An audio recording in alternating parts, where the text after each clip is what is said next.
Welcome live to the Pontiac Silverdome, the biggest crowd of the weekend, starting to file into the dome. With all due respect to the other classes, this is the crown jewel of the Michigan State High School Football Championship weekend. It's the AA title game. We have East versus West. The Rockford Rams come from the Grand Rapids area to battle the defending state champions in AA, Detroit Catholic Central. Hi, buddy. I'm Fred McLeod, along with Stan Edwards, of course, along with U of M in Houston. He also toiled for Kettering once upon a time, and he's here to analyze what these two teams, the Rams and Shamrocks, will do this afternoon. CC is trying for something unprecedented, to win back-to-back state championships in the big school category. Now, the Shamrocks, of course, have been here so many times. What does that do, Stan, in terms of their preparation and mental confidence, knowing that they've been there, done that? Experience is always the best teacher, Fred. And what you want to know about the Catholic Central is they're perennial one of the top teams in the state, as well as the Midwest. They've always been prepared for the state championship. That's what they play for every year. They've always done a tremendous job at it. Coach Mack is fastly becoming one of the best coaches ever to coach in the history of the state of Michigan. And this team will be well prepared for the state championship today.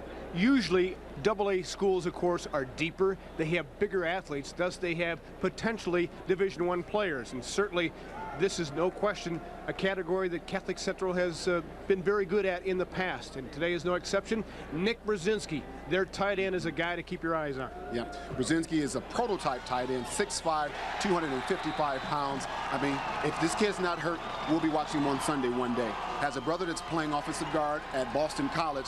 I mean, he has pro written all over him. But today, the matchup between Lusky and the combination between Lusky and Brzezinski has been working all year long. I suspect it's going to continue to work today. Yeah, the Brzezinski lineage is pretty good because Doug, the older brother at Boston College, expected to be a first or second rounder in the NFL draft this coming year.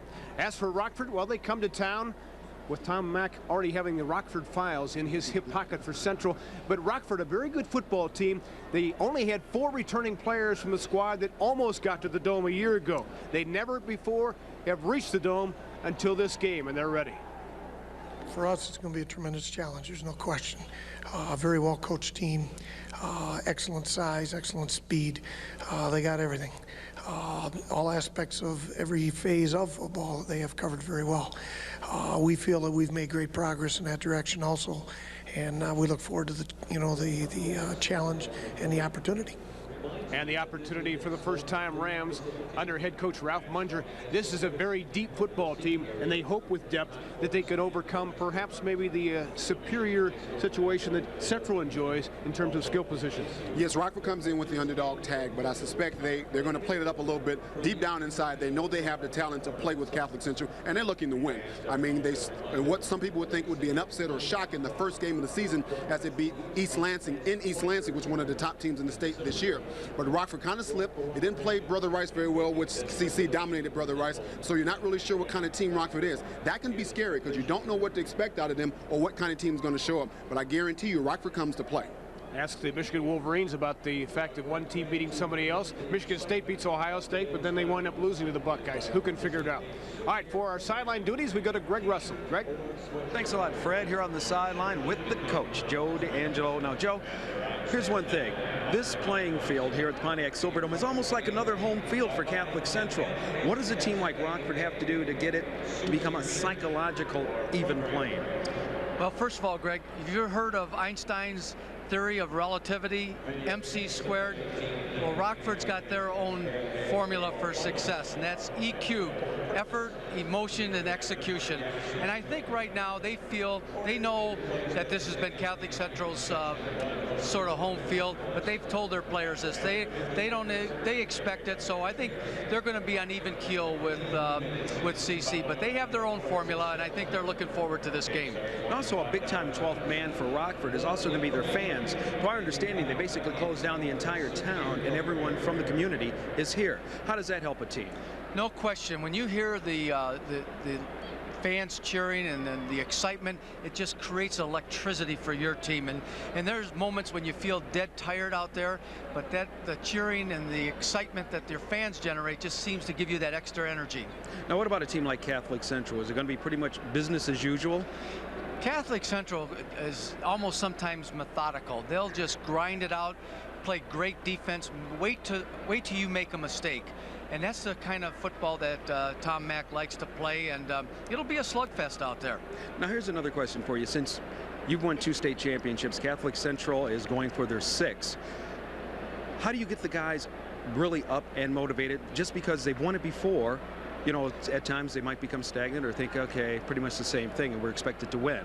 You know, each year it's different. You have new players, new leaders on the team, and all you're looking at is maybe some of the little experiences that you had to help you in the game. But I don't think you ever take a game like this for granted.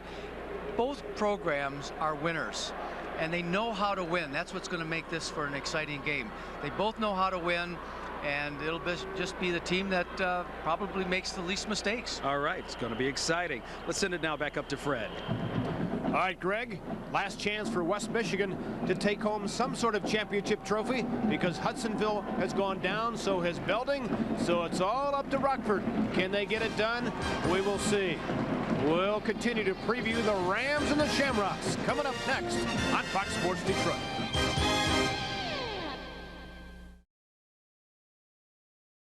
All right, crowd getting fired up here.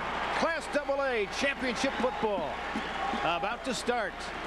The Rams against the Shamrocks for the big school crowd.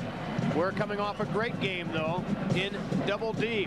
Fulton, Middleton, Stanley putting on a heck of a show, beating Bishop Gallagher, huh? Yeah, that's an absolutely exciting game. Gallagher led pretty much the whole way, and at one point I'm quite sure they thought this state championship was ours. But you never say die. The game's not over to the last whistle. So schools from Southeast Michigan 1-1. Farmington Hills Harrison winning yesterday, but Bishop Gallagher goes down. Speaking of down, let's go down to Greg Russell, who has the winning coach. Thanks a lot, guys. That's right. Here with Ed Lark, whose team, Fulton, just won the Double D championship. First of all, congratulations. And have you ever had a game like that before that basically went down to the wire to win? Yeah, we've had games like that before, but certainly not in the Silver Dome. So. And now, of course, your team basically wound up leading really with the last just couple of minutes. They were down. What did you tell them at the half to get them up, to get them back in the game?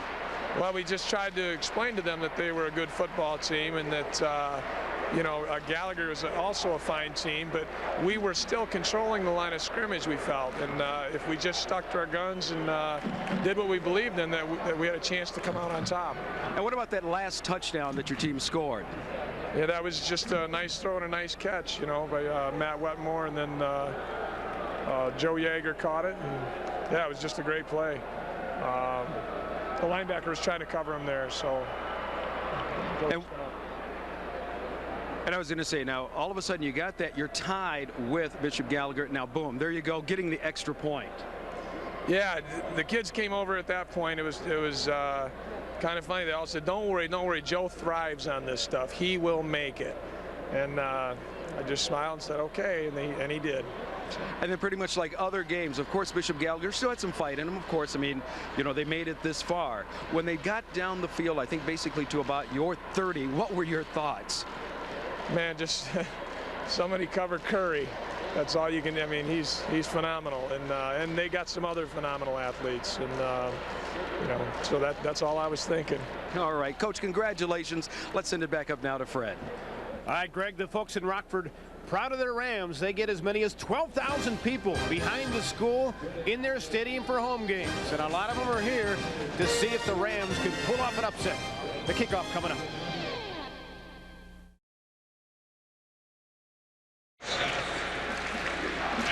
Oh, look at the CC fans. They are wired, are they not? They never get tired of coming to the Pontiac Silverdome. Well, we had outstanding performances not only in the first game today, but also in the 4 games yesterday. Let's go back to Matt Shepard for a recap.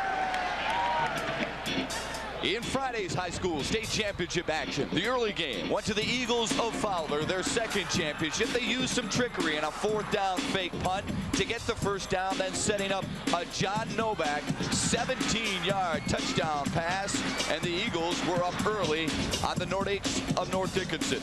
The Nordiques try to use defense to counterattack.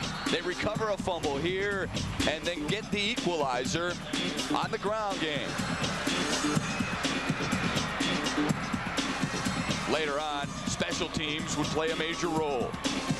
Fowler with a block punt by Roll. He would scoop it up and take it in for the touchdown. Despite 144 total yards, Fowler knocks out North Dickinson 26-8. In game 2, the Harrison Hawks looking to repeat as Class A champions. They get the quickest score in finals history. A Ricky Bryant 65-yard touchdown pass. Bryant wasn't done there, folks. He picked up his second on the next series. He would finish with a finals record 146 receiving yards.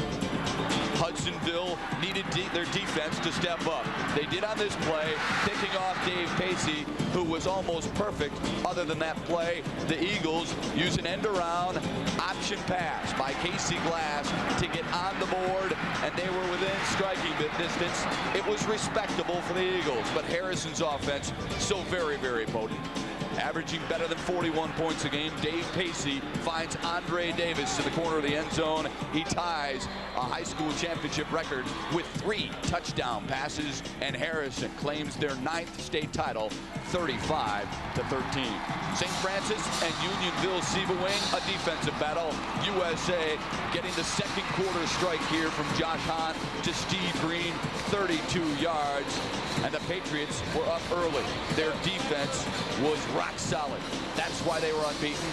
Here, they forced the fumble on St. Francis, who accumulated just 216 total yards in the ball game.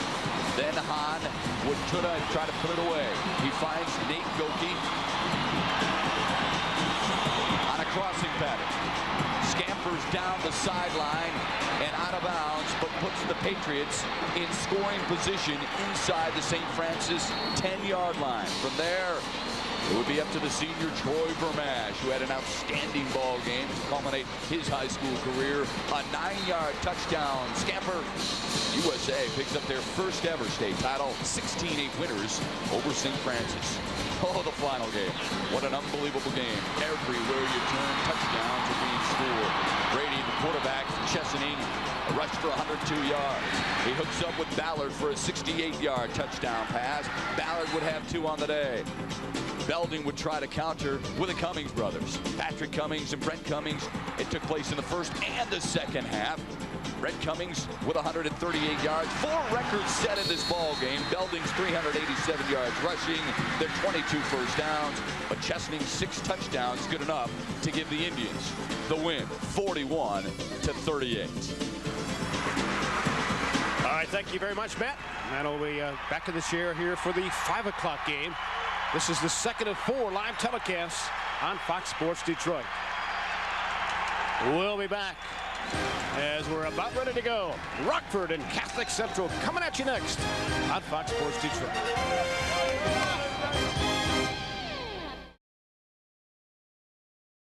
All right, ready for the kickoff to decide the Big School Championship as the Shamrocks in blue will kick it away to the Rams. 4 guys back deep for Rockford. Good high kick into the end zone, and they'll start it at the 20-yard line. You cannot return the football out of the end zone, as you probably know, in high school football. Glad you're with us on Fox Sports Detroit, as we anticipate a good ball game with more passing than we have seen perhaps in the games yesterday. Dan Richard is their senior quarterback, good size at 6'3", 180, has a pretty good arm, doesn't throw a lot, but has the ability to go downfield if he has to. But Rockford will throw a wave of running backs at the Shamrocks today. Depth is their key. Phil Beamer is the fullback. He wears number 40. 2 wideouts split to the far side of the field. Richard quickly throws right off the bat. Evan Burkholder, not much doing. You will see, Stan, that Shamrock defense terrific end-to-end in pursuit.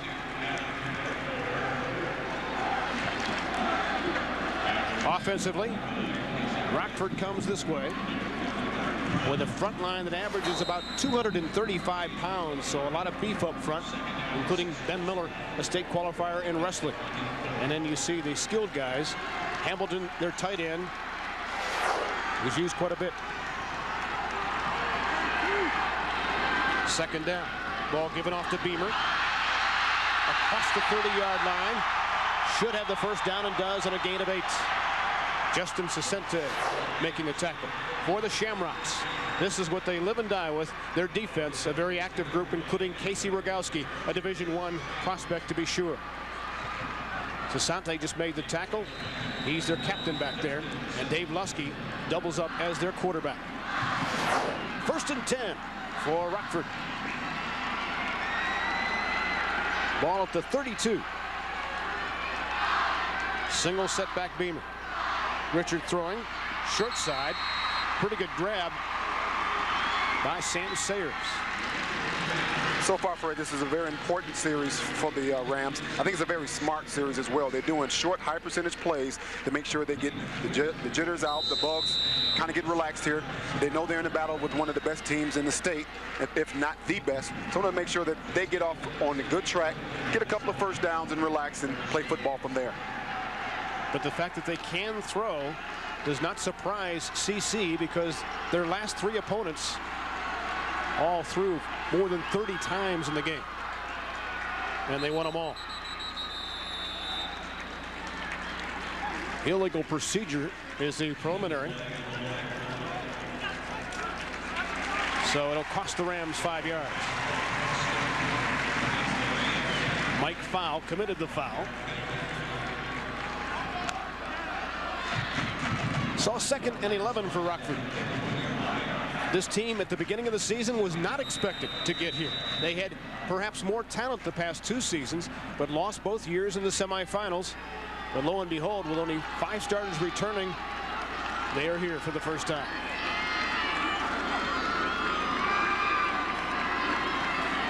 Four receivers for Richard in the passing situation. Good mobility, chased down, got a block, almost a clip. It is a clip. It's going to come back. A late decision by the officials, but the clip will cost them half the distance. Right at the flag. John Abshire was clipped from behind. Half the distance. Okay, we're going half the distance. That's referee Charlie Sprang.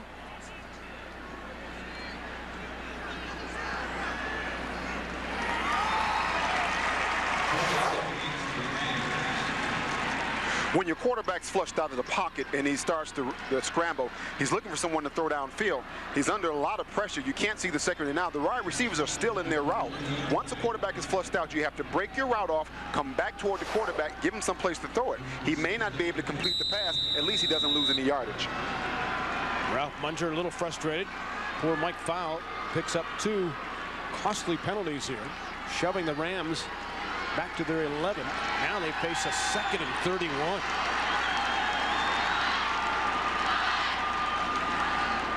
Inside handoff.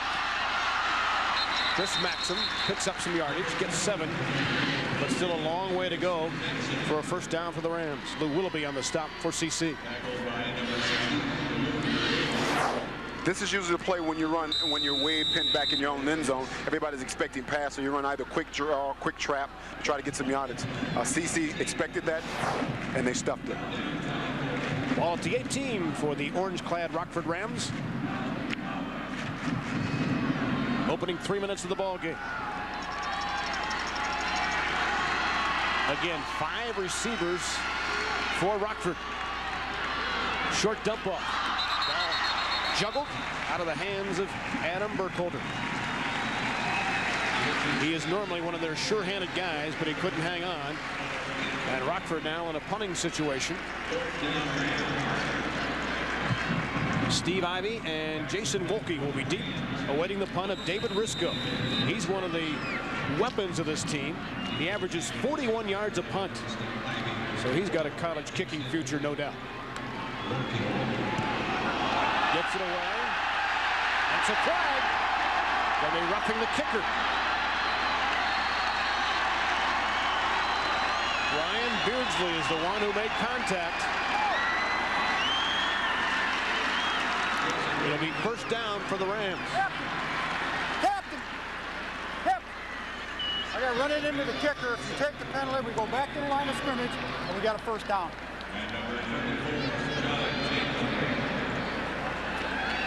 What penalty?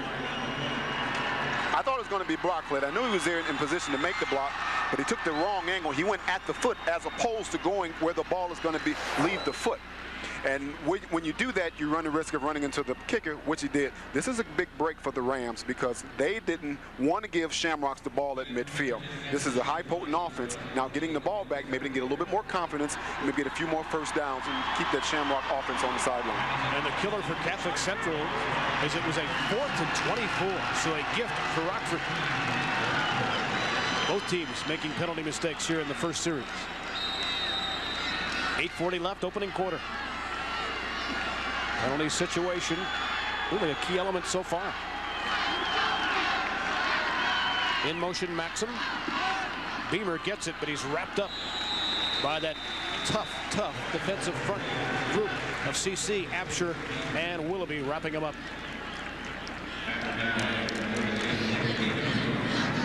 Play selection is going to be key for the Rams.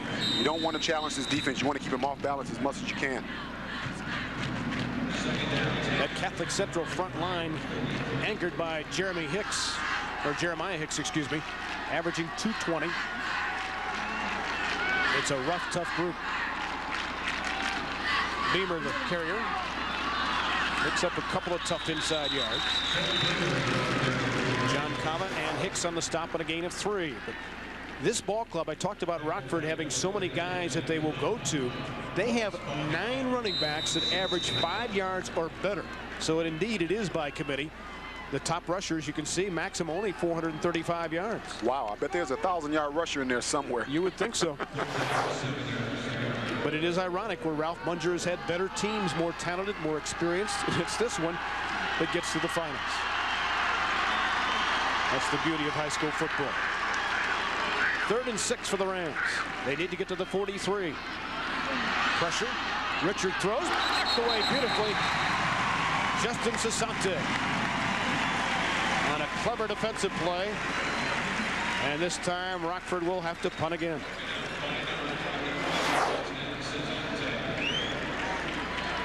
When you drop back for a pass, you want to make sure you can set and plant your feet. The Shamrocks don't allow him to do that. He has to throw on a run. Hence, he can't get enough velocity on the ball. Allowed Jasante to come in and make a great play, forcing the Rams to punt. David Risco. Good high boots. Look at that. That's major league there. Sure is. Fielded by Wilkie. But the coverage had so much time to get down there, and they consumed him. John Polzak on the tackle for the Rams. David Risco is a weapon, and we saw it there. We'll return for Catholic Central's first offensive series.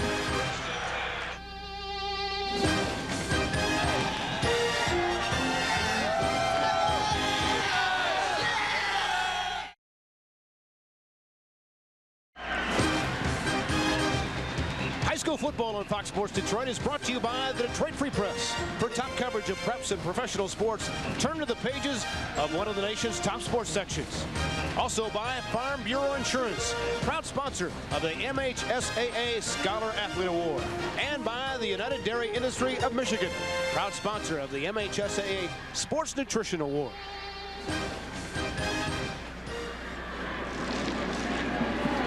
Casey Rogowski and Justin Sassante are the running backs behind the quarterback, Dave Lusky.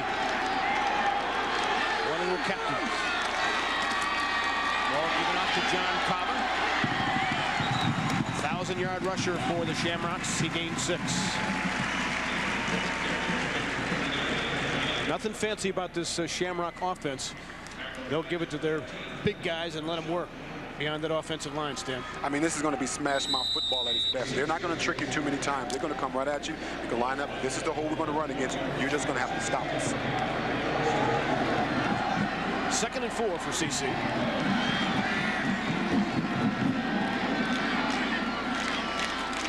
Ball given off.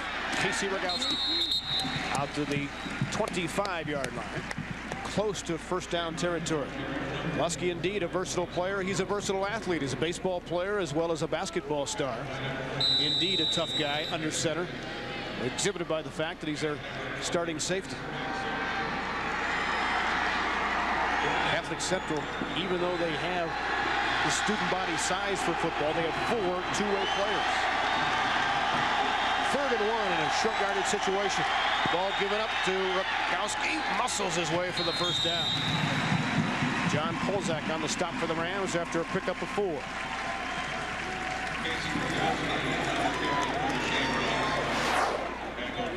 Rams defense got good penetration. I thought they were maybe to stop him for a loss. But as you can see, the power of the fullback right here just driving through and get second effort, which got him the first down. I think if the Rams can play solid defense with the punter Risco, that can keep them in great field position. They can stay in this ball game. Rogowski last week against Sterling Heights Stevenson in the state semis had 5 touchdowns and 115 yards running. He and Cava provide a great 1-2 punch. It is John Cava turning the corner across the 30. As they bang shoulder pads at the 33, Mike Lundberg on the stop. Up front for Catholic Central, an active group. And then the skill guys, watch out for Brzezinski, the best skill player on this football team, and Rogowski's not bad either. We'll get into some of his multi-dimensional resume a little bit later. 2nd and 5 for the Shamrocks. Ball at the 33. Ball given off to Rogowski. Found a good hole that time out to the 38 and near first down territory. A gain of 4 for the Rams. This group averages about 225 pounds. Lundberg and Botsis in the 5-2 defense. And an active secondary led by Maxim.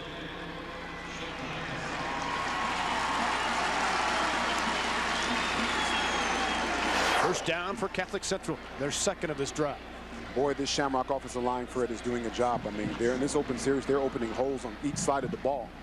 Could be a long afternoon for the Rams. They don't learn how to stop these tackle-to-tackle plumage of the Rogowski, the fullback. That's their MO, controlling the clock and just wearing you down. Now they start the clock. And a timeout is called. Lusky kept looking over to the sidelines.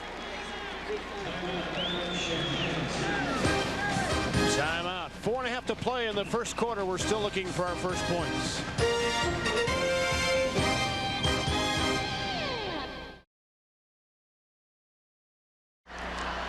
Well, Charlie sprang during the timeout, admitting he made a mistake. He signaled first down. It's actually 3rd and 1 as the side judge had to correct him.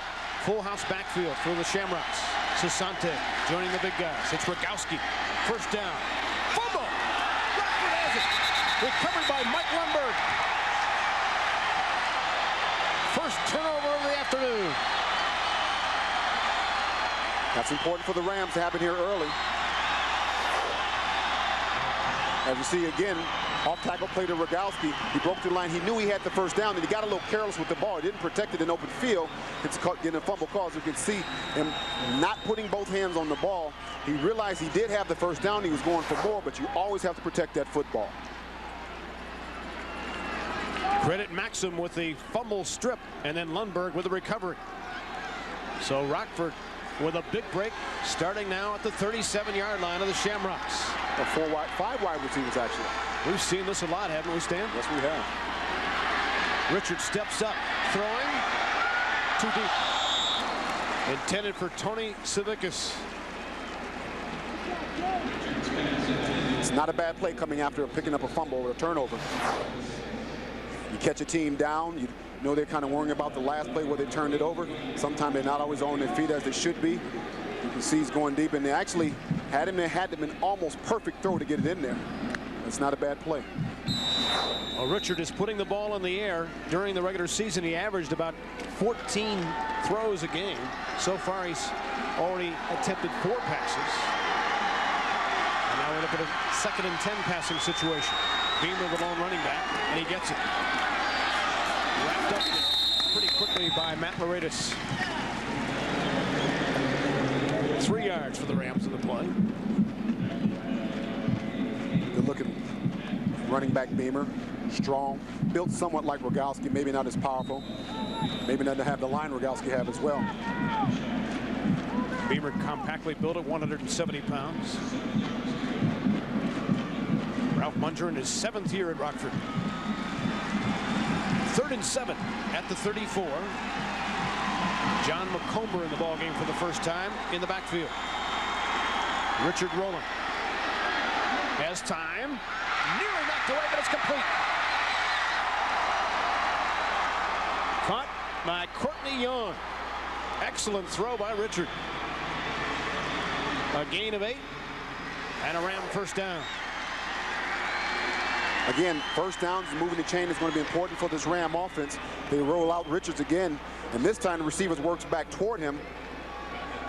See, he fakes like he's going deep. He plants, he turns to the sideline. As soon as he gets his head around, the ball is coming. Barely got in there, but he got 1 foot in. That's all you need to do in high school. Nick DeBella is the defender who almost got there. Maximum the ball carrier across the 20. Lou Willoughby finally wrapped him up after a gain of 6. So the Rams moving the football. It's obvious their game plan, Stan, is to try to throw the ball, not necessarily to establish the run with the pass, but it's working. Yeah, and after they established the pass, they love this inside counter play right here, which is what they ran earlier today. Maskin is the one who ran it earlier. This time he picks up a lot more positive yards. Good play on first down. Now they got second and almost short. You can do anything you want in this position, in this situation. 2nd down and 4 coming up for Rockford. Richard again to throw. Has time.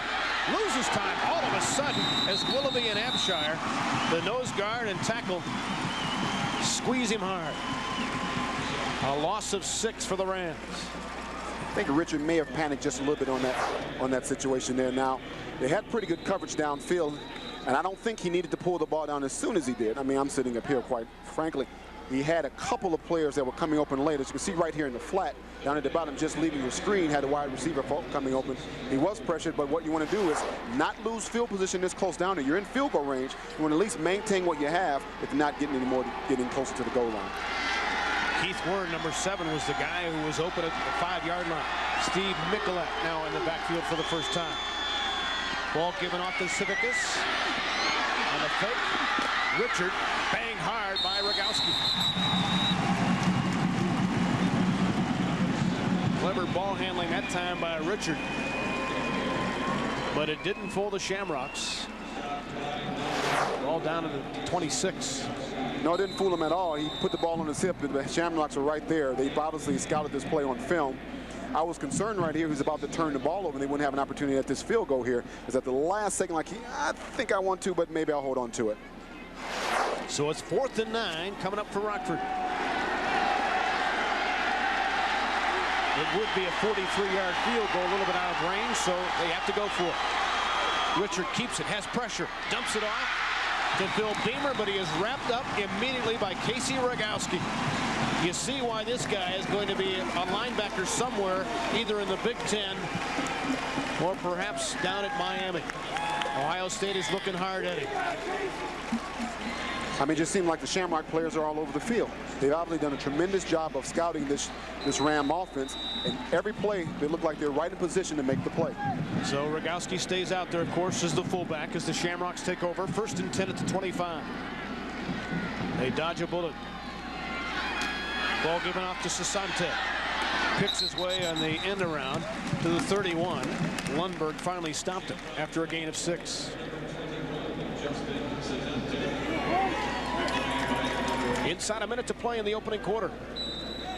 And I'm sure Rockford's saying, hey, the longer we can hang around in this football game, baby, we can steal this one. They need to be proud of what they've done so far. I mean, the high potent offense of the Shamrocks have been held in check thus far. 2nd and 4 for Lusky and crew. Ball given off to Cava. 1st down and more for the Shamrocks. Out to the 38, a gain of 8. Or Ryan Kerkis finally hauled him down.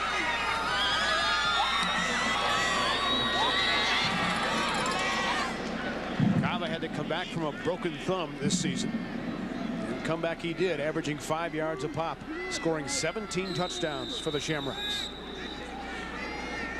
Now the Rams are obviously going to do something and make some kind of adjustment to stop this run, because they're not doing much between the tackles as far as stopping the Shamrocks back from getting in there. Look for them to maybe probably put 8 in the box to try to stop the run. But I think that's what the Shamrocks are trying to do.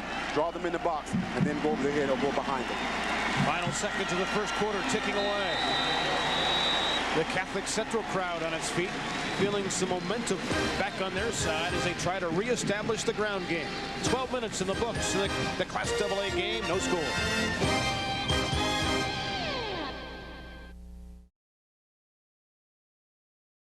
Still looking for our first points of this AA final. And we're also looking for a lot of points coming up this weekend in the girls state championship basketball finals. We'll have them wire to wire for you on Fox Sports Detroit. Our crew goes to Mount Pleasant to bring you all the action next weekend, Saturday morning, 11 o'clock, exclusively on Fox Sports Detroit. First and 10 for the Shamrocks. They're at their own 38-yard line. They have yet to throw a pass. Lusky doesn't mind because he's got guys like Kava, but that time the Rams are ready for it. Luke Botsis at the bottom of the pile. In fact, they lose a yard. If I'm the coaching staff of the Rams, I'm pretty pleased about what I saw in the first quarter. We know we can stop this team. We haven't did much between attacks, but we can make adjustments. They're not really going upstairs yet, so we got to make sure that we maintain and slow down the run, but be aware of Lusky going up top sometime this afternoon. Lusky a 45% passer during the regular season and the playoffs. So he's not shy about throwing it, but the success they have on the ground dictates what they do. Play action. Lusky being pressured, gets away from it, throws it away over the head of tight end Nick Brzezinski. Pressure came from Ryan Karakas, so Lusky had to get rid of it. That bootleg action when Lusky comes from under center, he fakes the handoff and he goes in the bootleg. He's looking for one guy. He's looking for Brzezinski. That time the Rams got a lot of pressure and he was able to get it off, but could not catch Brzezinski. Didn't have an opportunity to really get a good throwing lane because they have so much pressure in his face. So it's 3rd and 11 for the Shamrocks in their first full passing situation. Derek Anderson is checked in as an extra wideout. He'll be split to the far side for the Shamrocks. From the near hash.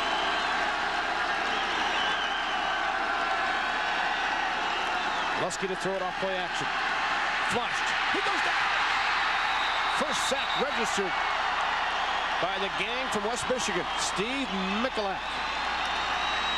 Number 42 on the tackle. A 6-yard loss. And hey, the Rams are showing something here. Yes, they are. If you can watch them, they stun up the middle. They see, they read pass, and those guys up there, they just sunk guys from each angle, and they messed up their blocking scheme. And once you do that, the linemen start looking around, don't know who to pick up. That's what they're going to have to do all day long to keep this Shamrock offense in check. Lusky's punt will bounce and then be covered by Sasante. A 36-yard boot by Lusky. That's what he averages per punt. Lusky's going to be quite busy this afternoon. Obviously, he plays quarterback on offense. He's the punter when they punt the ball. He comes back and plays safety on defense. Does that take away at all from his game performance as a QB? It hasn't thus far, Fred. He's been doing this all year long, and obviously they're the #1 ranked team in the state. They've been able to get away with it. But in the championship game, it could be a factor. Steve Michalak, the lone setback for the Rockford Rams. They've been the passing Rams so far. Ball given off to the fullback. And Michalak picks up a couple of yards. John Abshire. Yeah, you're not going to find much running room in the interior defense of the Shamrocks. But you have to run up there to make sure you keep them honest, because once you start letting those linebackers run out to the perimeter, it's going to create problems for you. So you got to run up there to make sure they know that you will stick a fullback in there every now and then. Look at this. CC with 10 rushes compared to 1 pass. Rockford 7 of 17 through the air. High ratio at the high school level, especially for a team that normally doesn't throw this much.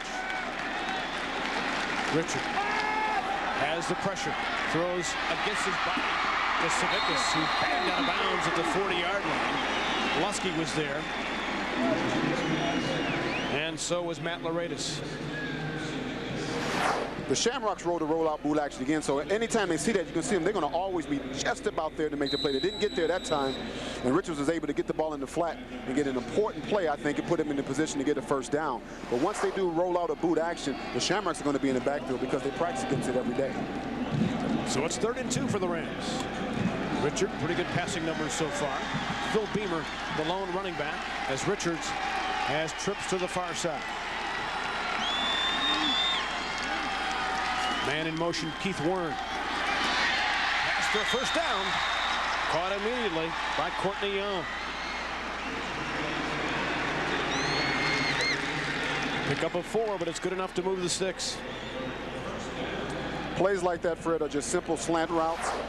Simple slants route as you run. See the wide receiver just take 3 steps and turn in toward the quarterback. Only pick up 5 or 6 yards, but it's huge confidence builders for this Ram offense. Nick DeBella just gave up too much room on the far side. As a defensive back, just too much cushion. Beamer and McComber check in as running backs. With 4 guys in the pass pattern, actually 5 for the Rams. This is caught and complete. Adam Burkholder. Might say, well, it's a little dink stuff, but it's working right now for the Rams. And they're passing on first down, which is one of the things they're going to have to do to keep the Shamrock defense honest. How tough is it for a defense when they normally don't see a guy coming out throwing this much? You want to prepare for what they may do, but you're always going to prepare for what you've seen them do in the past. From scouting a team, you watch their defense. You watch their offense, you watch their tendencies, what they do. And in the back of your mind, you know they think they may do something else. But until you see it, it's a big surprise. Richard handing off to the first man through. It's Phil Beamer. And he was consumed by the Shamrock front 5. So it's 3rd and 7 now for Rockford. All up to 49.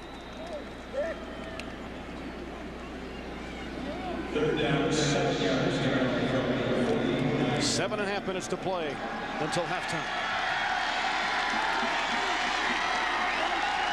5 wide receivers again.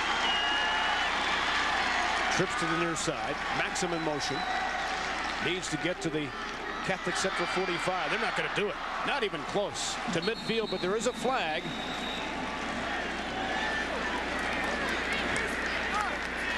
Rockford says it's against Catholic Central. Face mask penalty against the Shamrocks. Yeah, Catholic Central had that paid perfectly, and we're about to make a big stop, and just for a brief moment he got a hold of the face mask long enough for the referee to call a penalty. That's the second big play to keep it, or second penalty I should say, to keep a drive alive for the Rams. Shamrock, which a team that very rarely makes those kind of mistakes, are showing some signs of maybe some overconfidence here in the first half, Fred. I don't know. Or loss of concentration there. Brian Beardsley got the hand in, and unlike pro football where it's either a 5 or a 15-yard penalty, it is always 15 for grabbing the mask. So now the Rams are at the Shamrock 35-yard line. They've had the advantage in field position in this game.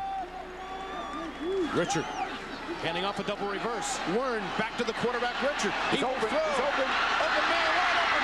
Touchdown! Courtney Young. How about that for trickery? Whatever it takes.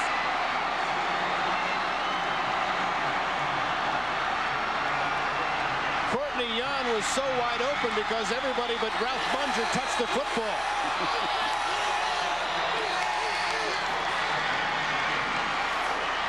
Fred, on part of this action in the backfield is when he took it back, when he threw it back to the quarterback, it was a very wobbly throw. I didn't think the pass was going to get there.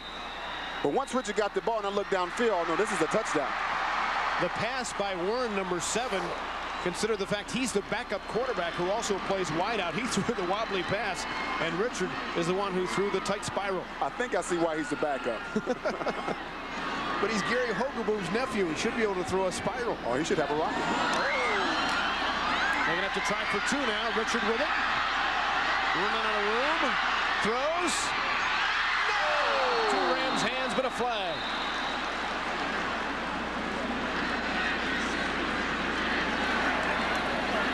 Brad Hamilton is the last guy who touched We it. had illegal downfield. Okay, so Judy.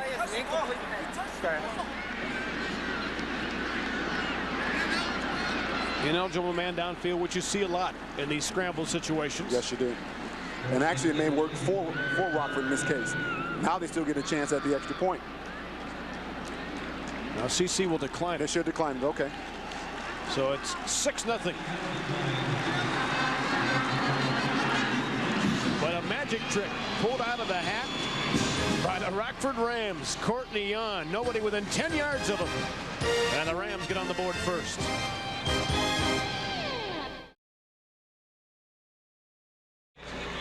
Anything but a yawner here as Courtney Yon hauls in the first touchdown of the game. But were there 2 forward passes on this play?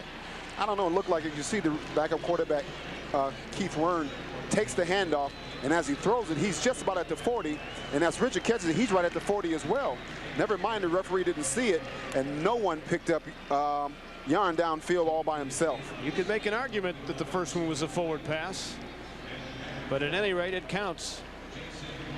And it was so close, it would have been awfully difficult for the officials to make that a forward pass call. Yeah, I think if official had called that, he would have been extremely nitpicky. Well, we looked at it 3 or 4 times during the break on replay, and still inconclusive. Wilkie and Ivy deep. It'll be Wilkie for Catholic Central. And he is met head on right off the bat. Sam Sayers got there. Catholic Central will not panic, that's for sure. They trailed Troy 2 games ago, 12-0.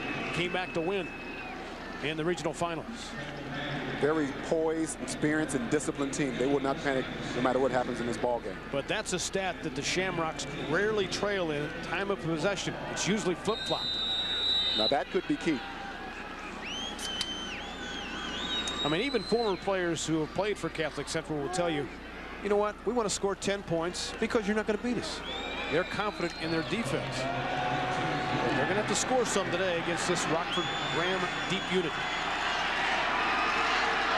Vicente Rogowski in the backfield. Kava in motion. He gets the pitch. He bobbled it. Has to fall on or keep it going. Flag on the play. Rams all over him. Rob Schock the first to get there. Now we'll check the infraction.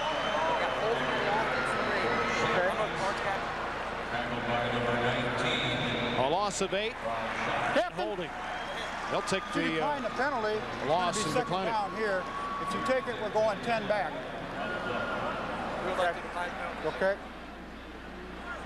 We have holding on the offense. It's decline. 2nd down. Fred, I've watched Catholic Central for a lot over the years, and I've never seen them look this confused or crossed up in the first half of a ball game. They've been to this game before. They have a number of players who've played in this game before. I'm not sure what the reason why they're not as sharp as they should be. Yes, the Shamrocks not used to making these kind of fundamental mistakes. Tom Mack's teams are always well schooled and poised under pressure. Lusky rolling out. Going to keep it. Turns it on after the 25-yard line. So he crossed the original line of scrimmage where Lundberg and Botsis bring him down. That'll bring up a 3rd and 7 for CC. Picked up 11 on the play.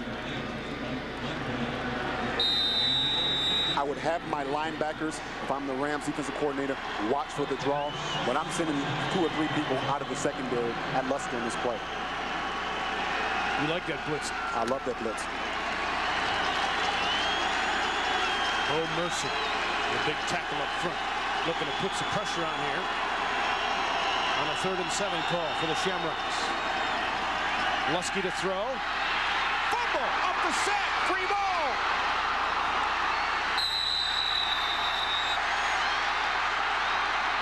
We're going to give it to. It's Rockford's ball. They've got it. Tony Savickas came out of the pile. And Catholic Central with another terrible mistake. Deep in their own territory. Ryan Karakas is the one who forced it free. As I said, and there he is. He came off the blitz off the right side. And I caught Lusky trying to pass the ball and didn't protect it. And then there's a mad scramble for the ball, and the Rams come up with it. As you can see again, he's trying to avoid the tackler and try to get loose to try to see if he can find a play downfield. Now watch Loredas and Lusky are the Shamrocks around the football. They had a chance to at least down it. But the Rams come up with it. Wow, what a turn of events. 1st and goal at the 8. Ball given off to Savickas. He'll pick up 3. Rockford with a chance to really give a hard blow to the head here to the Shamrocks. Now, if there's a score here by the Rams, let's be honest, the methodical but potent offense of the Shamrocks is not one to really come from behind too far. I know they came back on Troy. This is a championship game.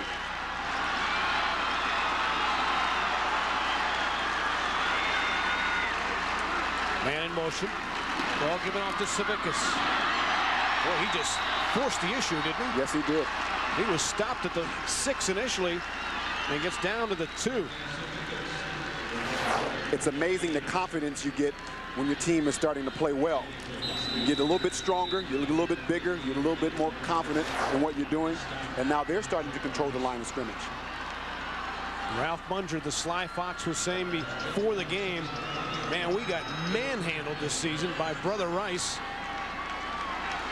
41-14, and Catholic Central beat those Warriors by 21. We don't have a chance. When he kind of grinned.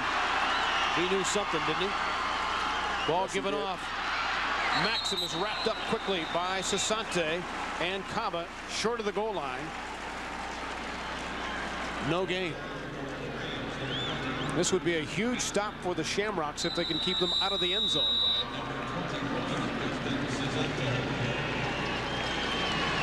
But unlike them to commit 2 turnovers as they have. Timeout on the field. 4th down decision for Rockford. Tom Mack says, come on, guys. Let's get it back together.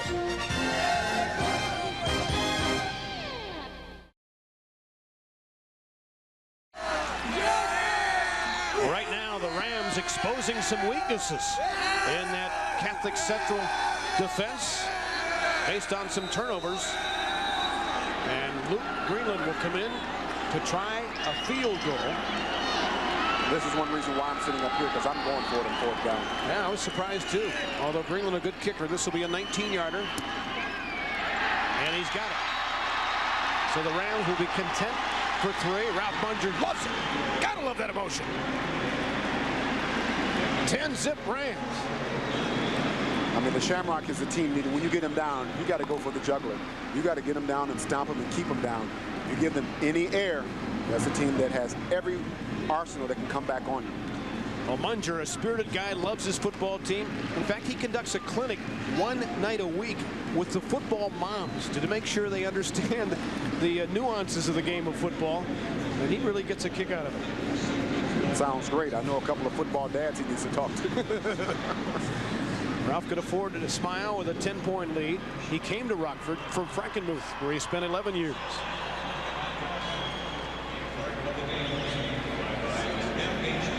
So the Rams with a lead of 9. Have to chisel that stuff off. Yeah, no doubt. Again, what people will do to get on dining vision.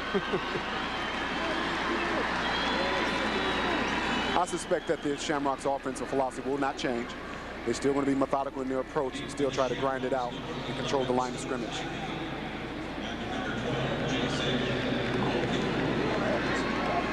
So Catholic Central certainly with time here to get on the board in the first half. 3:47 left to play.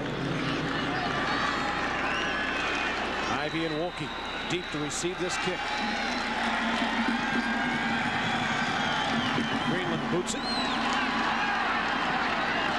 It's going to be Ivy in his own 15. Steve Ivy breaks it. Flag is down, though. I think it's going to come back.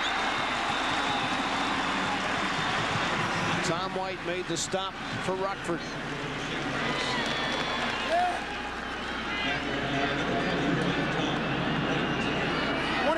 Blue. 24 on the defense, shopping below the waist, coming down, wow. blocking below the waist on the receiver. Okay. Jeremy Phillips on the chop block. Wow. So that really helps Catholic Central's chances to get back in it. Not only a fine return, but add this yardage. We have an illegal chop on the kicking team. 15 yards, first down. What happens a lot of time on the kickoff team, you get a designated wedge buster.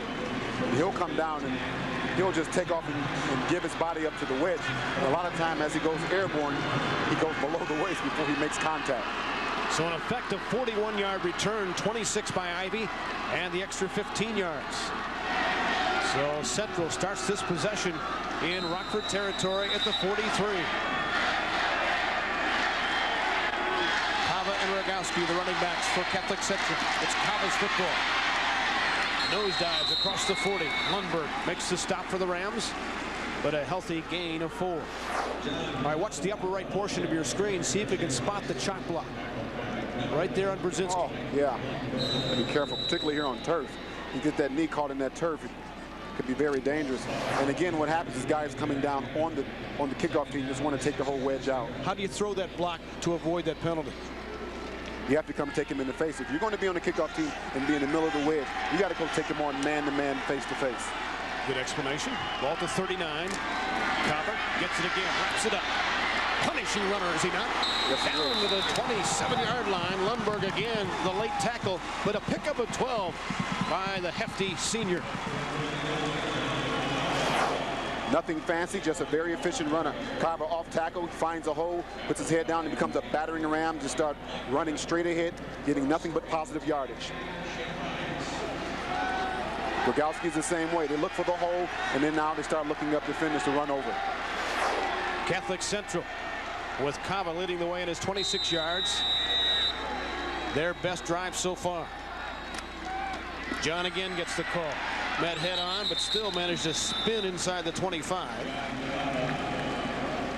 Luke Botsis was the first orange jersey to meet him. You're going to tackle these Shamrocks back. You better make sure you bring them back and nickels with you. They're coming low and they're coming hard, and they're going to bring it. Will quarters work? Quarters would be better. After all, they are high school guys, so maybe all they can afford is nickels. Yeah. Second down and 7 at the 24.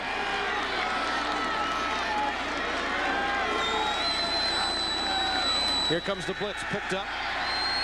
Lusky caught by Loretis. Nice fingertip grab. Close to first down yardage, but Loretis is hurt. May have been poked in the eye. Sometimes your quarterback is not going to always be able to put the ball on the numbers. As you can see, Lusky put it just a little bit behind it, but a nice spinning grab on the fingertips by Loretis. To be a wide receiver, you're not going to be able to catch the ball where you want to all the time. If it touches your hands, you got to hold on to it. Matt has good size at 6'4", 190 pounds, and obviously has good hands. Tremendous hands. That's a tremendous catch there. That's what a college recruiter and a college coach wants to see. A receiver make a difficult catch and keeps the ball in his hands away from his body. So they continue to work on Matt. Tom Mack, the head coach, in his 23rd year. Did not play high school football, but he played at Wayne State, where they called him Crack Mack because of his hard-hitting ability.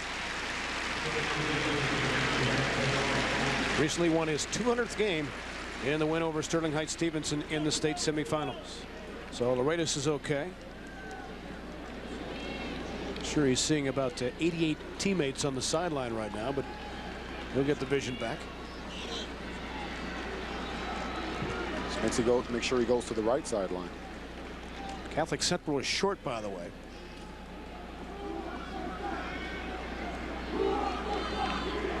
Plenty of time left for the Shamrocks.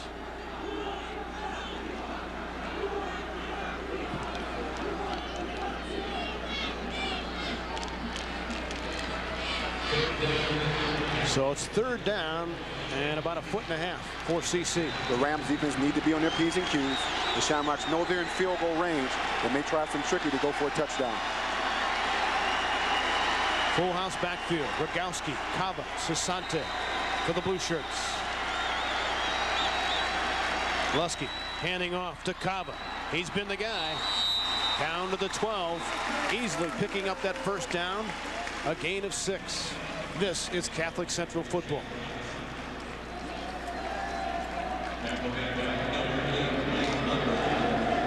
Let's get a look at Carver. I mean, you flip-flop. You put a linebacker playing running back play linebacker. They run the ball if they look trying to hit someone. So the ball is at 12. Lusky, wide open. Wide open. Wide Brzezinski, open. touchdown. Wide open. Easiest TD perhaps of his high school career. An all-stater. And he's on the board.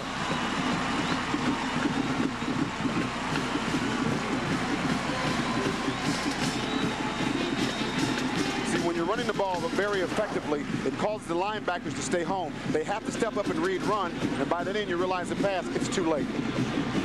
That pass was completed for Cava. Give all credit right there to Cava and Rogowski and their whole running attack with the Shamrocks. They have been running the ball so well that the linebackers thinking run, run, run, and when they realized the pass, it was too late. And the boot is through. So the Shamrocks, after a shaky start, finally get on the board. Lusky to Brzezinski for 12 yards. And the All-State tight end with his first grab of the day. And now we have a two-point affair.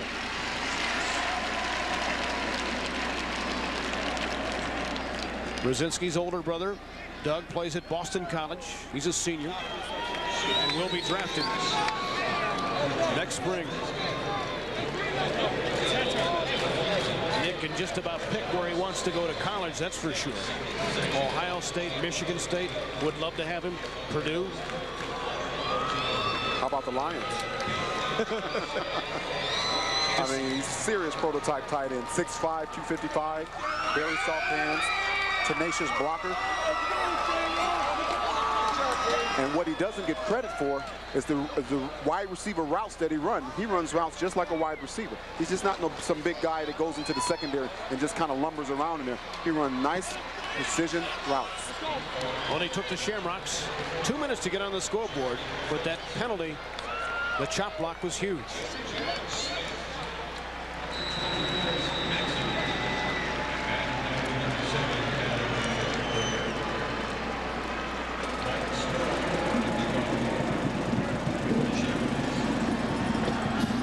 Good high kickoff. They fake the reverse. No, they pull the reverse. Trickery as Maxim has it across midfield. Worth the price of admission. P.T. Barnum couldn't have did it any better. That's their second bit of wizardry in the ball game. Look at this. You tell us who had it. You want to call it trickery, but you still have to play football and make the tackle. I'm not sure who has the ball, because as you look, once he broke into the open, he didn't take his arm off the ball and decide to start running with it. He wants you to constantly take a look at him, look back to see if anyone else had the ball. I want to make sure that at the last possible second, I can still hold my faith. Ball given off quickly. The up man, Phil Beamer.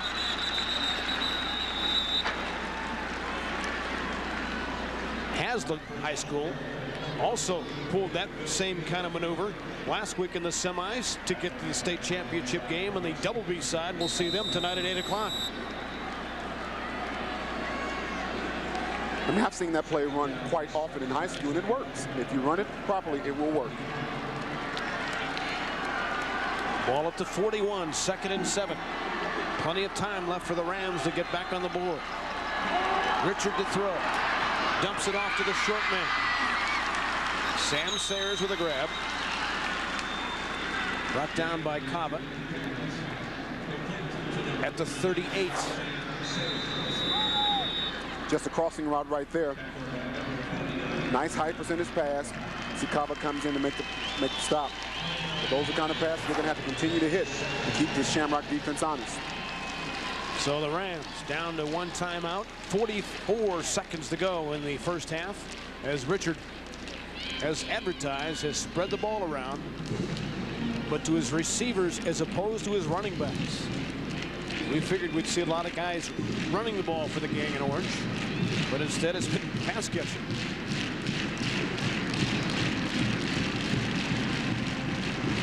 Munger would love to at least get 3 points if he can before halftime. I think that would be huge. I really do. You go into the state championship game leading with less than a half to play. Again, this Shamrock team has been down before, and they know how to be poised to come back.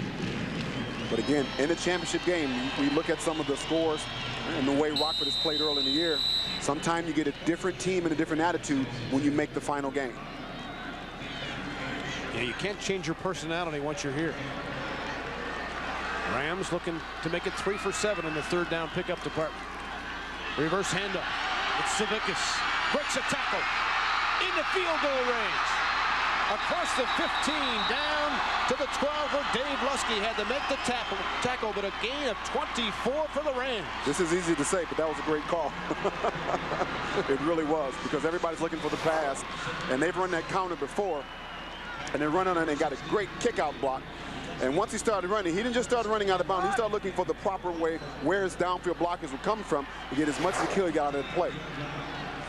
So 35 seconds left in the half. Rams look like they're thinking more than a field goal here. They spread the field again. Richard. Touch pass, but the defender nor the receiver turned around to look for the ball. Savickas, the intended receiver. He was wrapped up defensively by the Shamrocks. I would dare to say when they generally run that play, he's not the primary receiver. So he flared out of the backfield. They had no idea the ball was coming his way. Anytime you come out of the backfield as a pass receiver, whether you're primary or secondary, you always have to expect the football. Brian Beardsley, who's a defensive end, was out there on the pass coverage for CC. Second down and 10 at the 13.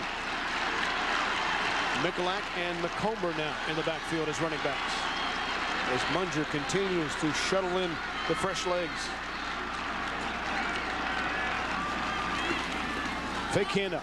Richard with time, buying some seconds, staying alive. Now he's pressured.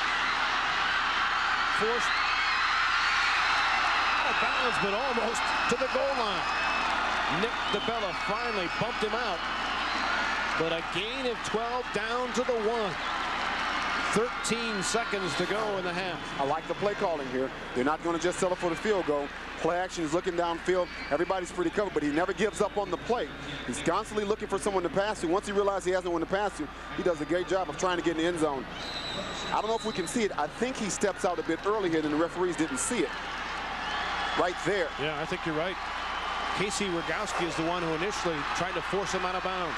Ball at the 1 yard line. They better be ready to call a timeout if they don't get in. Richard, the handoff. It won't matter. Rams! It won't matter. Tony Savickas. A killer of a score because it erases what CC did just a moment ago.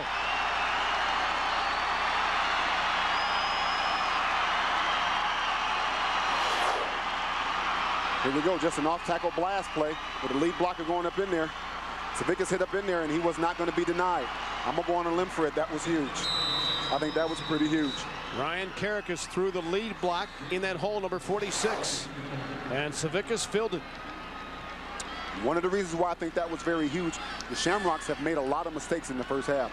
You take those mistakes away, I still don't think they're dominating this game. Greenland for the point after. The straight ahead kicker is perfect. And the Rams by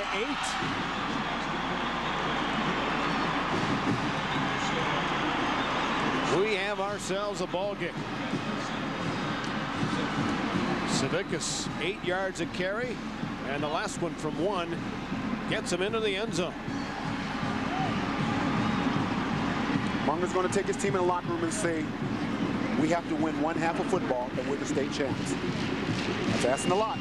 You're playing an awfully tough team, but we're not a whole game anymore, Fred. It's only one half.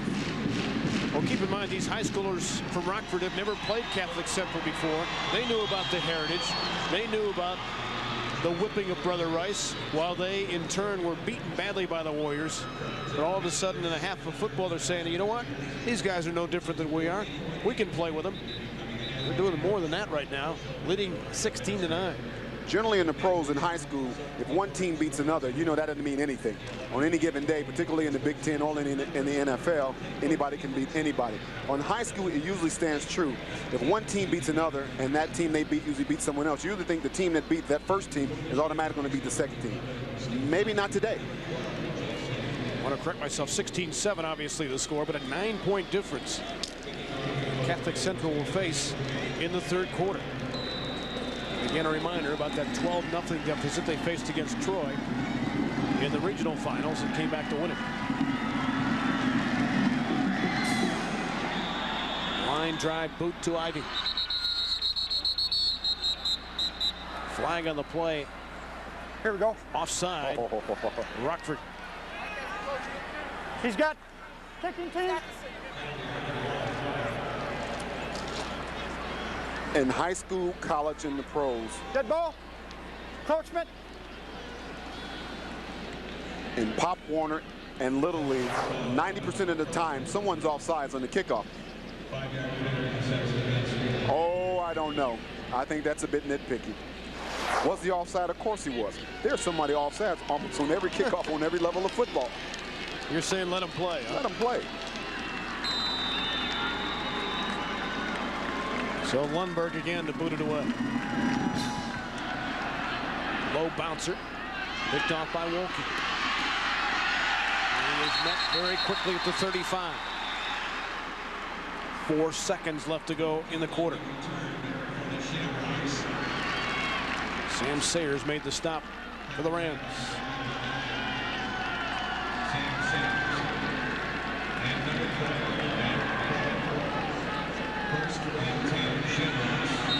You see the Rams preparing for their prevent defense. And the Shamrocks have nothing to lose to air it out and maybe get a penalty. Could put him in field goal range or get a second shot at the end zone. Lusky has a pretty good arm. Sasante in motion. The quick out. Too tall for the intended receiver, Wolke. And that will finish 2 quarters of football. Are you stunned? Perhaps you are if you're a follower of Detroit area Catholic football. But the Rams are not. Coming up at halftime, we'll have a feature.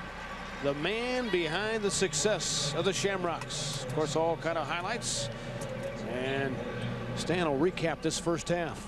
I think a surprising first half because Catholic Central was not able to control the clock and control the ground game. The turnovers, the difference in this first half.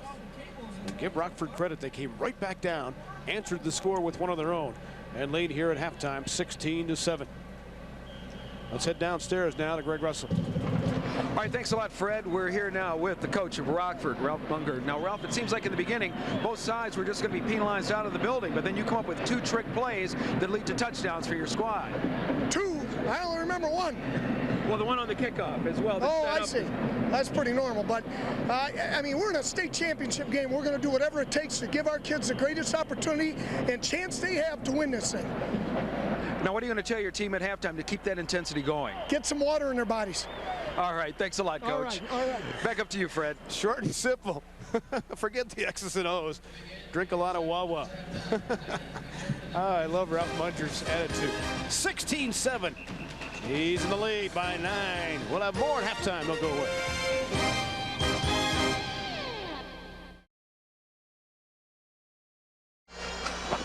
Well, the favored Shamrocks of Catholic Central in danger of losing their piece of destiny, trying to become the first AA school to win back-to-back big school football championships. And right now, they are in a tussle with the Rams of Rockford.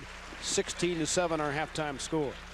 Well, we often hear about CC, Catholic Central, of course, but really it could be a quad C situation when you add the letters for consistency in class.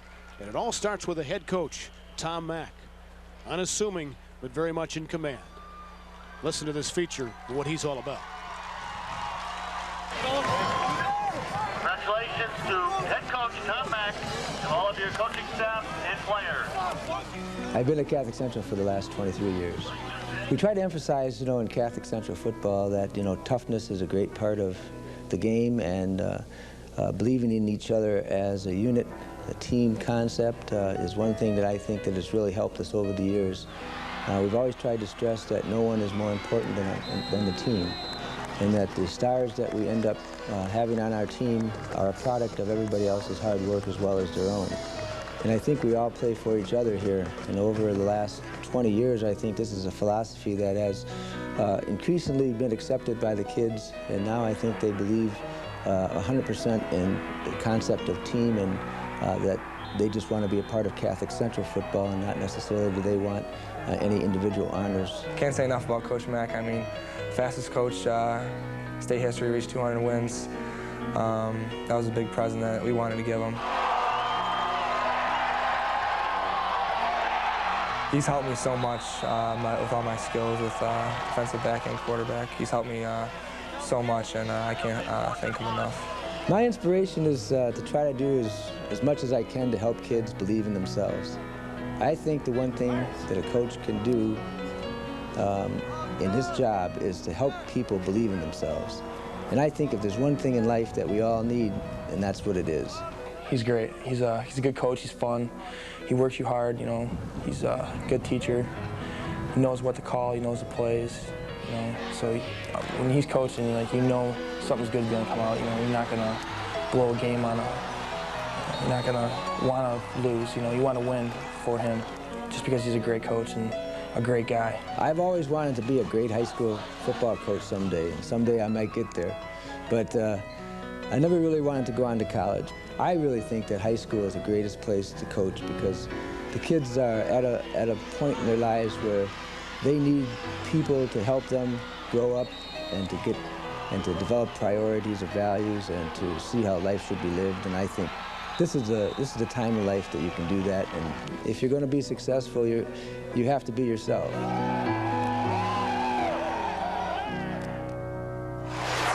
Boy, it has been the Mack attack during this tenure, 23 years, and again, fastest to reach the 200 mark. So Coach Mack has averaged 9 wins a year, and today his 8th final appearance. Hoping to make it 6 state championships, but the Rockford Rams are making it difficult, leading at intermission 16-7. We'll take a break and return to the Silverdome after this timeout.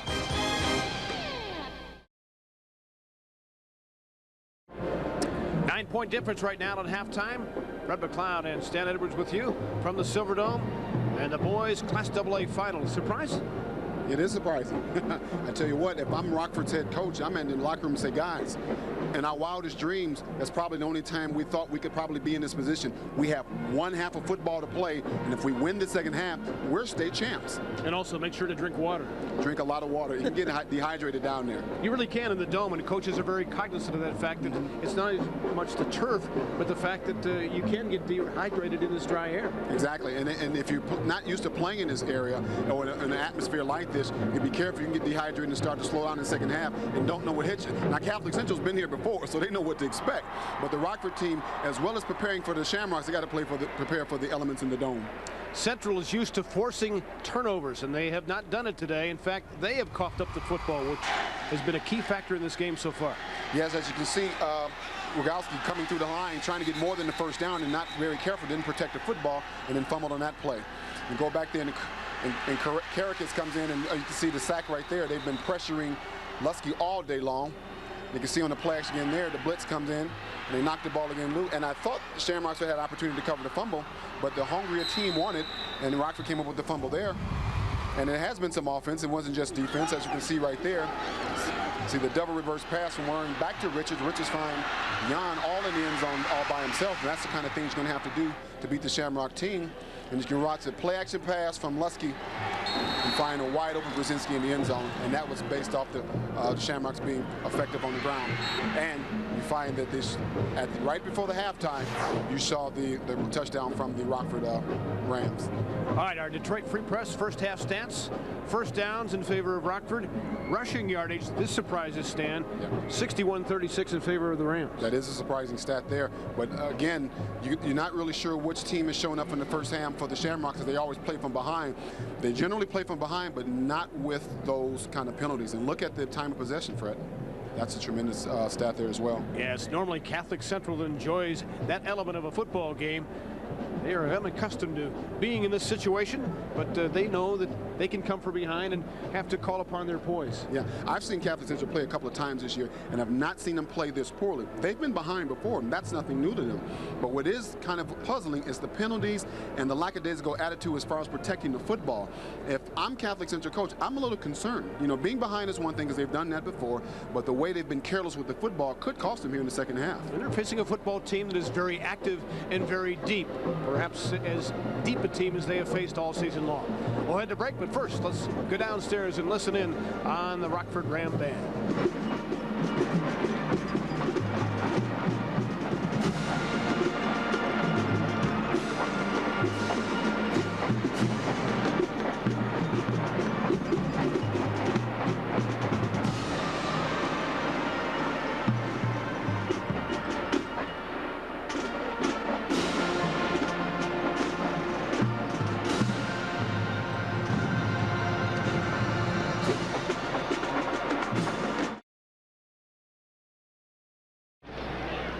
right, we're moments away from the start of the third quarter. Let's get the thoughts now of Catholic Central head coach Tom Mack.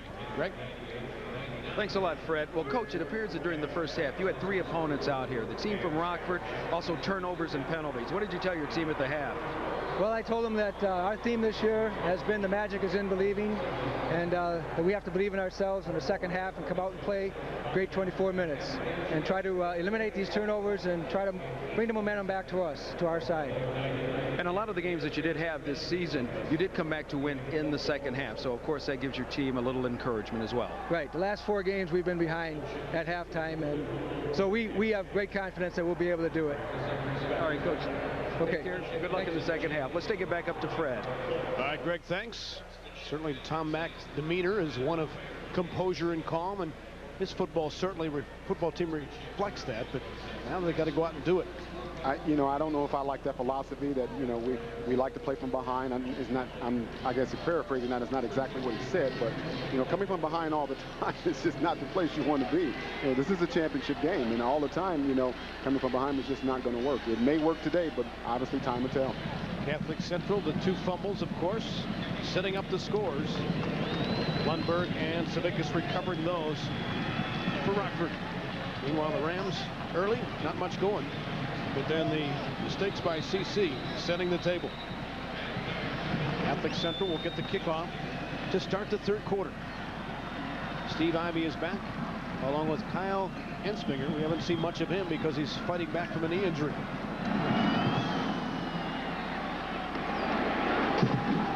And it's Ensminger, who's a starting running back earlier this year, and he's at the 18-yard line. Ken Baldwin in on the stop for the Rams.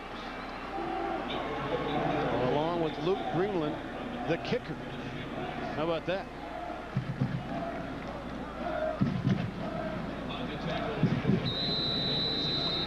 So here we go, 1st and goal from the 19. Dave Lusky, 2 for 4 throwing for 19 yards so far. Kava's been the big offensive gainer for them. It's Rogowski getting the call. And Casey gets a couple of yards. Mike Lundberg there to hit him.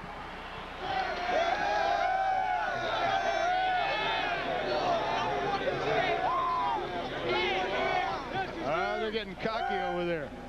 Let's see what happens here. Boy, you never know how long you're going to have the lead, so you might as well be cocky when you can. Lundberg did a nice job standing in there, standing stout, putting his head and shoulder pads right on the ball here and driving him to the backfield.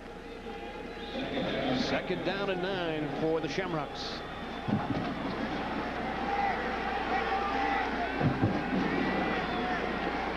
Kava the lone setback. Sasante in motion. Fake to Nick. Play action. Lusky. A lot of time. Now runs. Has the first down. Spins out of bounds. And gets across the 35-yard line. Got a key block from Sasante. And a 16-yard pickup for the CCQB. Most of their passes come off the play action. You can see Lusky does a play action pass right there. He's looking for a place to run. There's a player right in position to make the play, and he's got to make that play in this championship game. And he came back. He's allowed Chesney to come back and throw a key block to allow Lusky to run for the first down. You saw, watch 21 there on the left of your picture on this block. Sasante on a key block to spring Lusky. Watch this right here, coming up. Boom. Right on Lundberg. Back live. It's Kava with the football across the 40. Gains 5. Steve Dominguez with a block to open up some room for Kava, who now has 37 yards rushing on 9 carries. Opening minute and a half here in the second half.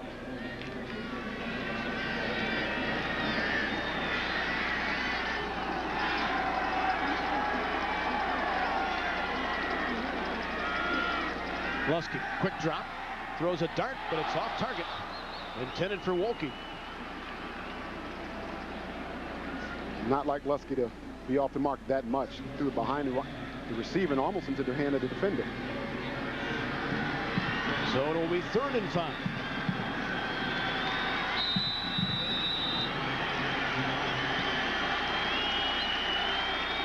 Lusky looking over for the signal.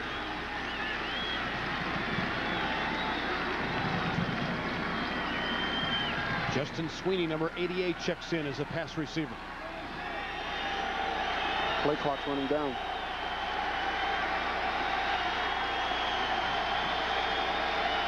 Lusky under center.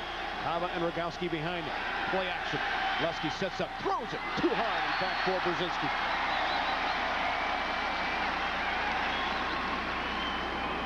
So the Shamrocks will have to punt it away.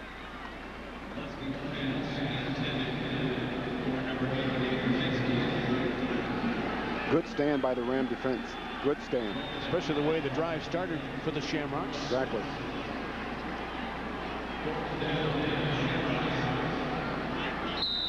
What's key here is that you must field the punt. It must be caught. You decide when you get to the ball if you're going to fair catch or run it back, but you must catch it. Jan and Crow for this punt. That's short, but there's a flag. That's going to hurt. This one is going to hurt. Roughing the kicker. And it'll be a first down for Catholic Central. These are the kind of mistakes you can't do against a team like CC.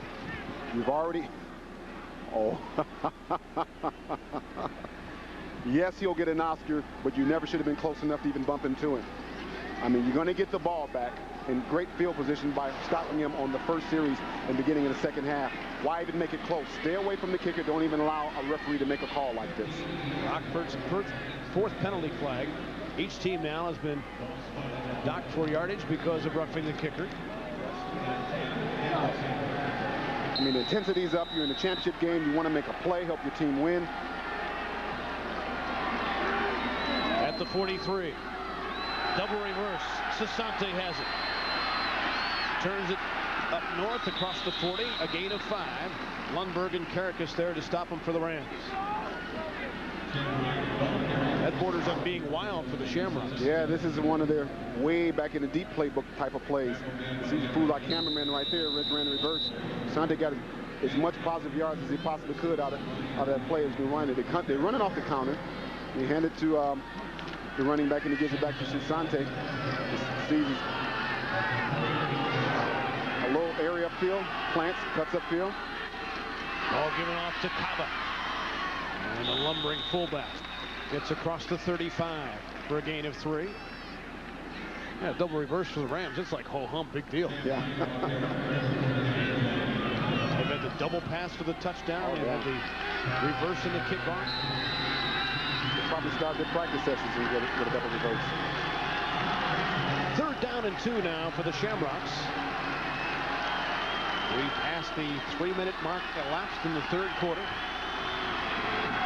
Catholic Central 2 of 6 in 3rd down calls here. Ball given out to Rogowski.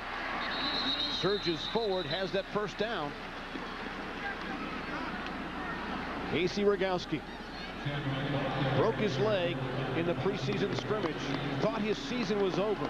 At first they thought it was a torn knee, but it was a blessing that it was a broken leg. He managed to heal, got him back on the football field, and saved his senior season. He'll go to college as a linebacker, to be sure. But the 4.3 average, pretty darn healthy as a running back. But he's an outstanding baseball player, too. He hit one in the upper deck at Tiger Stadium. First to do that as a high schooler since Willie Horton. Wow. Lusky gets a block. Throws down the field. Brzezinski got it inside the 5. Caught by Jeff Potts, excuse me. Inside the 5, a huge gainer for the Shamrocks. And now they're knocking at the door. Watch Luke Boyd, this number 58, Bottas. He comes up and he takes the inside route, which allows Lusky to get outside to get this pass off.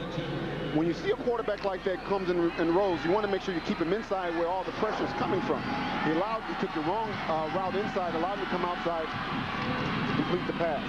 Kava smelling the goal line, but he's short about a yard. Caracas there to meet him.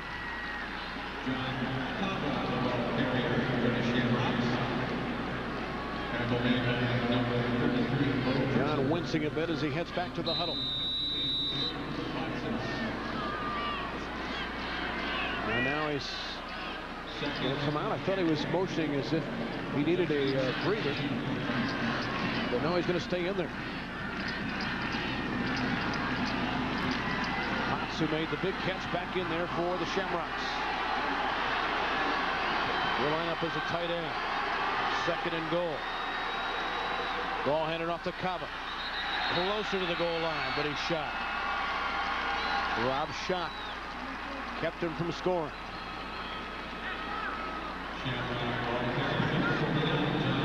Well, CC spread it out a little bit more in this drive. A little better ratio and balance. Matt Loredas checks in for Tom Mack. 3rd and goal. You would think the Shamrocks will take 2 tries if they need them both to get the 6 points. Ball given off to Rogowski. He didn't make it. He didn't make it. He's inches shy. Mike Lundberg kept him out of the end zone. The Shamrock players are pointing, saying, "Coach, we're going to go for it." All he needs to do to break the plane to the goal line. This is a good angle here. Maybe we'll see it. Boy, I thought he was over. Don't you think, Stan? I think he is, but actually we don't really, maybe we can tell here a little bit. I don't know. It's just hard to tell. It's really hard to tell. And what you can't do as an official is assume that he got in. 36 was blinding the camera and probably the official's view as well, and you really couldn't get a clean look to find out if in fact he did break the plane of the goal line. So 4th and literally inches. Will the Shamrocks go for it, or will they settle for 3? The answer upon our return.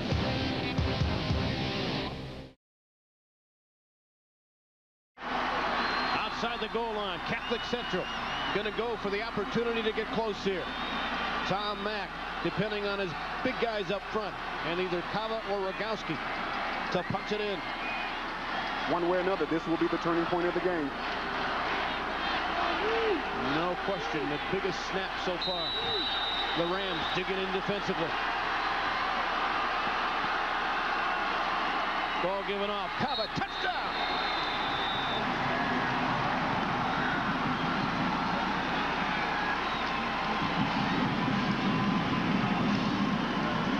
Mike Morris had a key block to get some breathing room for Cava. And right now, the Shamrocks are down 3. They'll try to cut it to 2 with the extra point. Just a Shamrock old bed and brother. Off tackle lead block up in the middle. See Cava just lowers his head and barrels his way right into the end zone. You would like your linebacker to step up a little bit stouter than that. Yeah, somebody's got to fill a hole there. Yep. But it didn't happen. A flag on the extra point, which was good.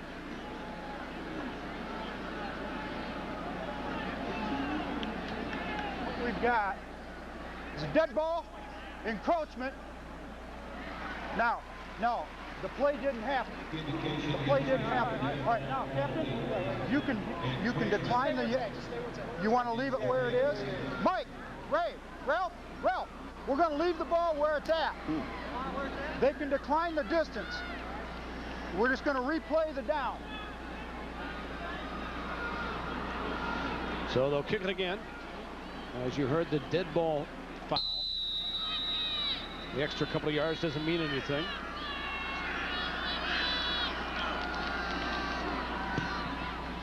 And the boot is through. So Catholic Central picking up a valuable point on the PAT. And the Shamrocks back in this baby. Down 16-14 on the strength of Cava's touchdown. He now has 42 yards in the afternoon, averaging 4 yards a pop. I mean, you go back to the roughing the kicker on the punt play. That was one of the plays that kept the drive alive. If I'm on the coaching staff of the Rams, I'm kind of kicking ourselves now. Just minimum errors kept the drive alive. Keep it coming. You play good defense, good solid defense. You can't allow those things to happen, particularly against a team like the Catholic Central Shamrocks. Well, the penalty kept the 80-yard drive alive. And so now, can Rockford answer with a score? Past the halfway mark of the 3rd quarter. Hope you're enjoying this one. AA Championship. 2 more titles to be handed out later today on Fox Sports Detroit.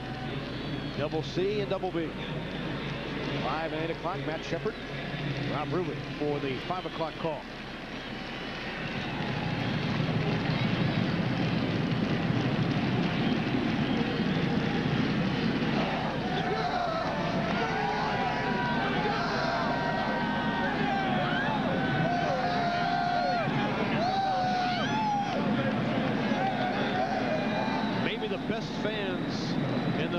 state of Michigan in terms of intensity. Those guys never sit down. Or so it would seem. Maxim in the end zone, so it comes out to the 20. But I'm sure the folks in Rockford would say, hey, we're pretty noisy here. Or how about us in Menominee? Nothing but a sea of orange on the opposite side of the Silver Dome. Richard with good numbers. 10 for 14 for 71 yards. And that first half touchdown to Yarn. So here come the Rams from the 20. Now a 2-point affair. Certainly excellence the last 3 years as the Rams to the state semis twice and now to the Big Tilt. Ball handed off to Beamer. Nothing doing there as the front five of the Shamrocks, led by Lou Willoughby, set up a wall there. Fred, if I'm not mistaken, the Rams are getting the ball with, just over 5 minutes left in the third quarter. This is the first time they touched the ball. That opening drive for the Shamrocks took about a little over 6 minutes, and that's just tremendous. You had your offense on the field for an awful long time. Now you look at it in contrast, the offense has been on the sideline for the Rams for quite some time. It could be a little cold, a little rusty. Could be a delay penalty. He never put his mouthpiece in. Next ball, number 7. Yep. Dead ball. Ready to wear equipment on the offense. Well, a mouthpiece that was not put in. You don't see that called very often. No, you don't. You generally tell the kid, hey, kid, put your mouthpiece in. Let him play. That huge drive by Catholic Central evens up this all-important statistic. Yes, it does. At time of possession. So it's 2nd and 14 for Rockford. Richard to throw. Middle screen. Beamer has some room. Gets a block, almost a hold. Breaks a tackle. Gets out to the 40, where he's low bridged by Lusky. But a 25-yard pickup for the Rams. Great observation, Fred, because I thought they may have called a holding penalty on that. I think the kid pulled off at the last minute. And it's a great call in the 2nd and long or 1st and long situation. There's a screenplay right up the gut. Watch this block out in front, see if you can see it right there. As Cava was knocked down, no jersey was grabbed, so no holding call. Right there, almost a hold. So right at the end of the run there, stays in bound and try to get as much yards as he possibly get. Great call. Richard, there's a mix-up. No, not. Michalak with the ball. Down to the 45. Lusky finally brought him down. This is the Western Michigan version of the old Statue of Liberty. Wasn't quite sure what was taking place in the backfield. As you can see, Richard come from under center, and he goes back and he hands it around the backside and keeps moving. We used to call that the old enema draw. Give it to him from the back. I wish that Coach Munger would have told me about that one. Steve Michalak in the backfield now. Gets the football. No, it's Richard who keeps it. Boy, he is tugging the ball, isn't he? Across the 40. Down to the 37. Brian Beardsley and Nick DeBella on the stop. But a gain of 8. Boy, I thought he was going to pitch it here. He did a great job of reading coming down the line, and there's absolutely no one on the pitch, man. I know he wants to be careful and make sure he doesn't fumble the ball, which is a great idea. But if he's able to get the pitch to number 20, he had clear sailing to the end zone. So it is 2nd and 3 for the Rams. Inside 4 minutes to go in the third quarter. Jay McCumber now in the backfield. He's throwing a block this time. Richard spurting out, almost intercepted by Mark Throne.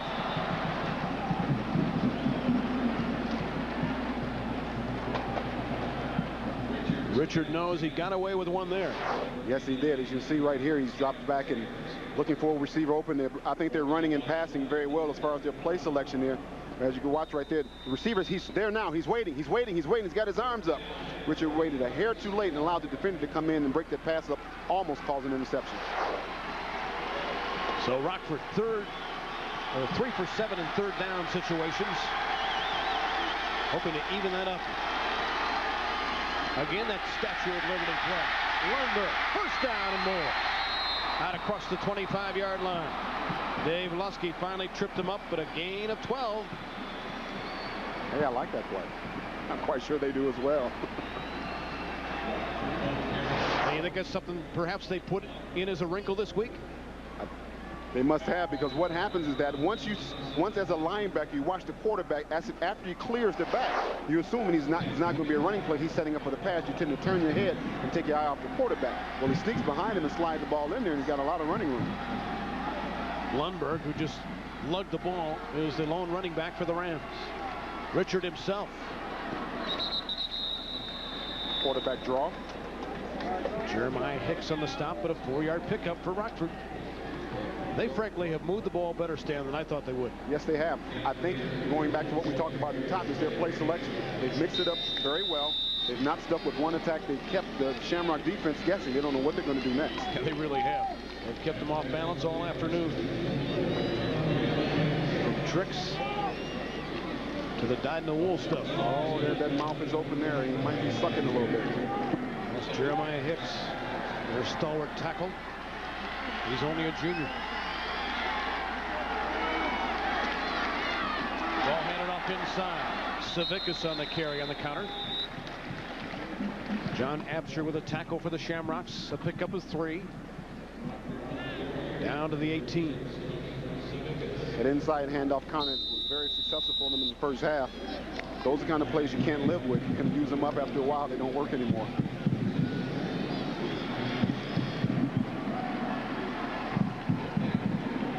Another key 3rd down call coming up. 3rd and 3 for the Rockford Rams. CC fans on their feet. They want to stop. Richard keeps it. Has some pressure. Throws. Caught. John McComber. He's got a first down. Sure does. On a gain of 10. Down to the 8-yard line.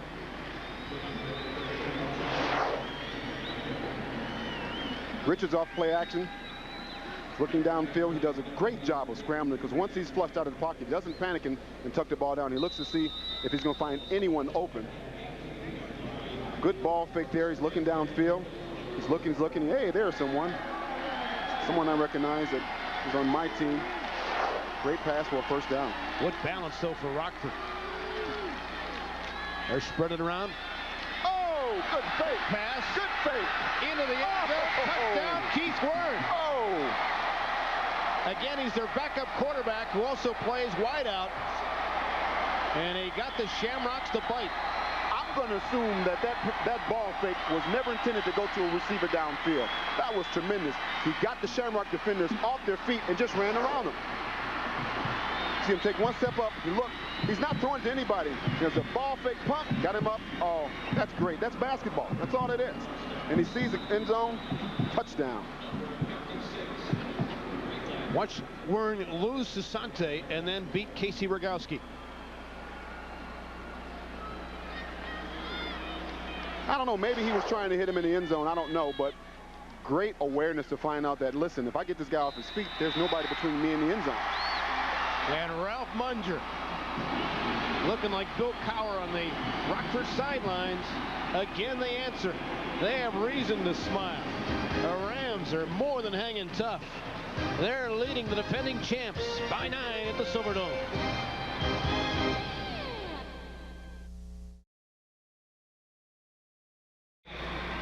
Well, what do you do if you're a Lions quarterback with a few days off?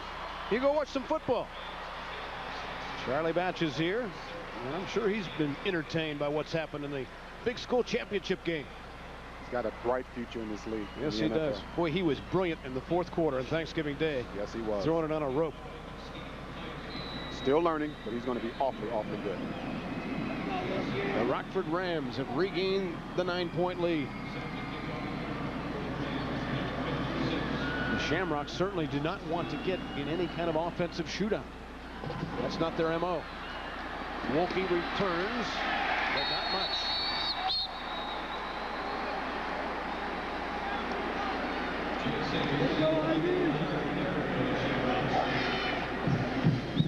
Talked about the balance of the Rockford offense. Look at that. Actually, more yards, Stan, 11 than their rushing total. You're going to win a lot of football games with that kind of balance. Right now, my MVP is whoever's calling the plays for the Rockford Rams. They've kept the Shamrock defense off balance the whole game. So 1st and 10, ball at the 21 for Lusky and friends. The pitch to Cobbett. Short side of the field. Bumped out of bounds. Luke Botsis put the shoulder into him.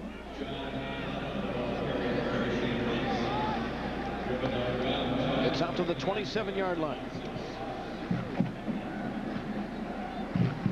2nd down 3 for the Shamrocks as we wind our way down toward the end of the 3rd quarter.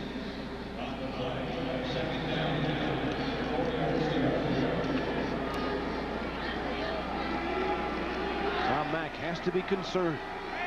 His team not used to coughing up 23 points in 3 quarters. Lusky has some pass pressure. Threw it on the dime to Rogowski. Good touch speed, and Casey goes out of bounds near the 40. Great play by Lusky. Got a player down as well. It's a Rockford Ram who has fallen. This is what happens when you have a poised quarterback who knows how to play under pressure. He knew the blitz was coming. He had to wait for the receiver, probably to come up, Rogowski to come open. Couldn't get it to him right away because he had to come off his fake. He had to wait for the receiver to turn around and look. He was going to take a hit, but he held it to the last moment until he can get it out there to him. Ryan Carricus, who delivered that hit, is the guy who was down.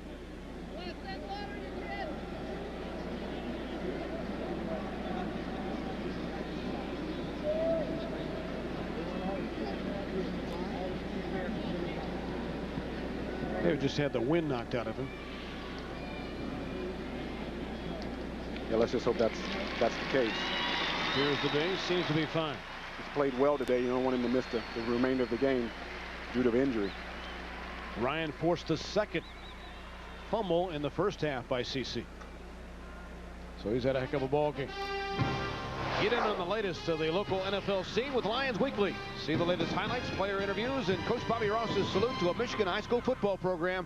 It's all on Lions Weekly, Tuesday night at 7:30, only on Fox Sports Detroit. Charlie's got to be impressed with the quarterback work, really on both sides today.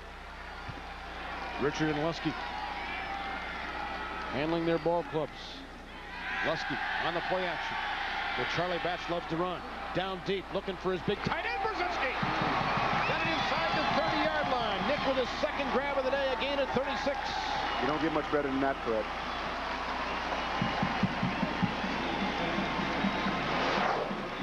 He's such a big target, Stan. I mean, not only is he a big target, I mean, he's a guy who knows how to play the ball, goes up and fight the ball, and he's covered. He's actually covered. And he goes up and takes the ball away from 2 defenders.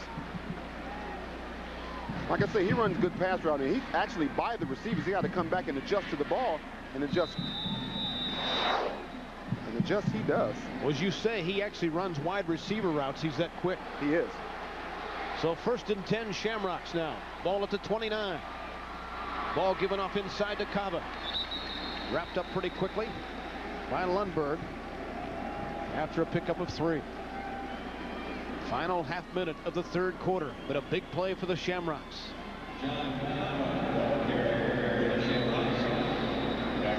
Well, our first game of the day was decided by a single point. Could be headed for another close shootout down the stretch in this one. Could be the final play of the 3rd quarter. Lusky on the option. Takes it inside. Has running room. Lusky down inside the 10-yard line. First time we've seen them run the option with effectiveness. A 17-yard double up for the Shamrocks. And we have reached the 3rd quarter ending. 23-14 Rockford, but the Shamrocks are driving.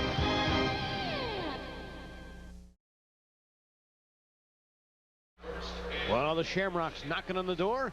Let's go downstairs, though. Greg Russell has a special guest. Thanks a lot, Fred. That's right. We're down here with Charlie Batch, quarterback of the Detroit Lions. First of all, Charlie, congratulations on your Thanksgiving Day win. Thank you. Appreciate it. And now you're out here now watching Michigan high school football. True enough, you're from Pennsylvania, but how do you compare the two from what you've seen? I really don't get a chance to watch Michigan high school that much, but I mean, from what I see and what I hear, it's big up here. You know, very big, and especially when you get to the state championship like this. You know, it's exciting. It's very exciting when you're in high school. So, you know, you get out there, and this is a big time for them, and it's exciting just to watch. Casey Rogowski takes it in for the touchdown. Big time play going on out there, just like what you had the other day. Charlie Betts, thanks for being along with us. All right, back to Fred. So Rogowski's TD makes it a 23-20 game. And now the Shamrocks with the decision. Go for 2, cut it to 1, or boot it and make it a 2-point game. Yeah, I think you kick the extra point here, Fred, because you also can win it with the field goal. If you don't kick the extra point, then you're looking for a little trouble. So the guy who was the All-State wrestler a year ago, 45-0, shows he can lug that football. And the PAT makes it 23-21. Casey finds the end zone.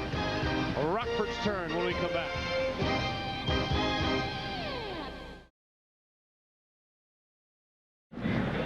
Well, we have a 2-point ball game again. Opening moments of the fourth quarter off the Casey Rogowski TD. See Shamrocks go back to their bread and butter. Just send Quavi in as a lead blocker, and Rogowski right up behind him, just bulls his way right into the end zone. They're going to stick with that. So Mike Scroy will kick it off. He's been booing him into the end zone this afternoon. Squibs this one toward the sidelines. Stays in though. Picked up by Jared Smith.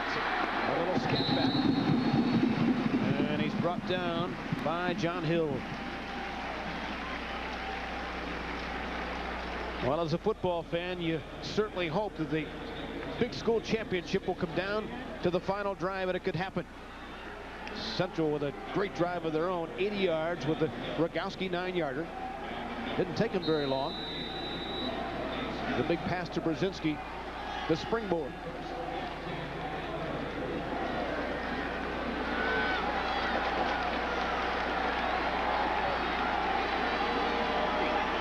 Beamer and Savickas are the running backs. Ball given off to Savickas. Mark Frome brought him down after a gain of 4.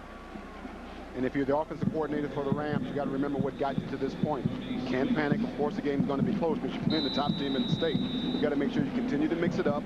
Passing on first down wouldn't be a bad option too. You got to make sure you keep this defense off balance. If you allow the Shamrock defense to tee off, they can close the gap very quickly. Sure, the Shamrocks are thinking turnover. They have yet to force one. Maxim, number 20 now. Sets up as a wingback. Double wing second in a passing situation.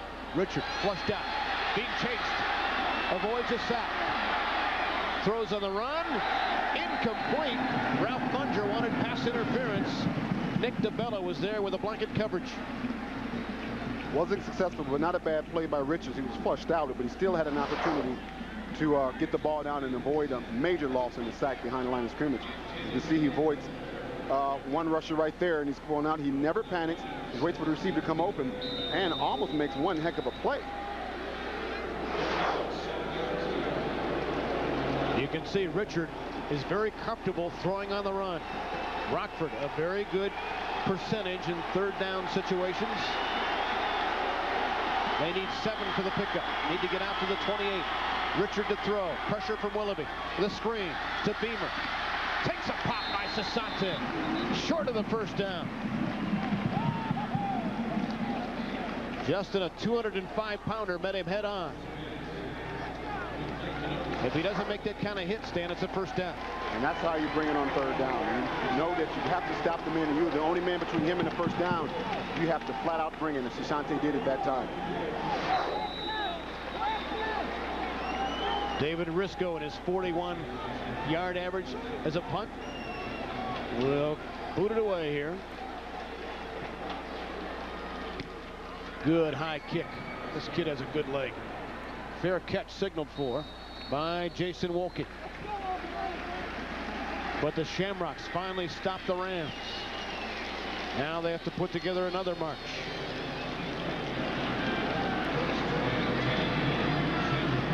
lot of time in this football game, and a 23-21 Rockford advantage. And again, this Rockford defense hasn't played bad. They played pretty tough. Just had some breaks here and there, and a few key penalties. CC will start this possession at the 26-yard line. Kava, Rogowski are the setbacks.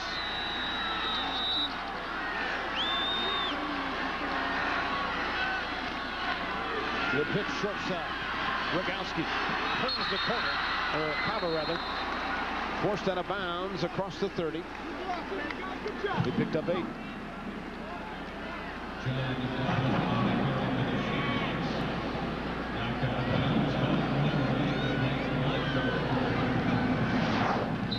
As you can see at the top of the screen, you see the feet of the safety 23 right there. He's got to step up there a little bit taller than that, because see, he's came in a little bit too late and allow Father to come downfield to get extra yardage. That safety, who's away from the receivers, need to step up and play like a linebacker, or they're going to pound this ball down his throat every play. Luskey, the inside handoff to Rogowski. It's across the 35, a gain of 4. Casey's a monster, isn't he? 6'3", 245. Yes, he is. Catholic Central had trouble early on with the bobbles and mistakes, but much more Shamrock-like with the 3 touchdowns since.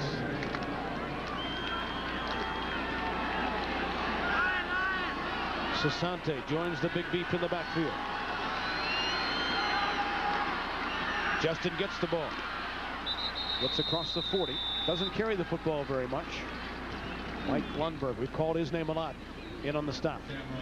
Sassante, who made that big hit to force the punt, probably going to play at Ball State or Central Michigan as a collegiate. Lundberg is only a junior, so he'll anchor that defense again next year for the Rams. 6'2", 195. Tough guy. Got to be to play that position.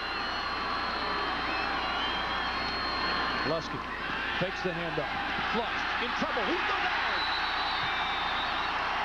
Sean Zernopoulos with a sack for Rockford. They lose 8. Rockford defense had applied pressure most of the afternoon. They continue to start blitzing their outside people. As you can see right there, Luskey was looking downfield for Brzezinski. Didn't have the time because of the blitzing of the Rams defense. Now Catholic Central facing a 3rd and 14 situation. You'd never know it by the face of the head coach. If I'm the defensive coordinator for the Rams, I'm not playing it safe. I'm blitzing. You would think Brzezinski would be a target here.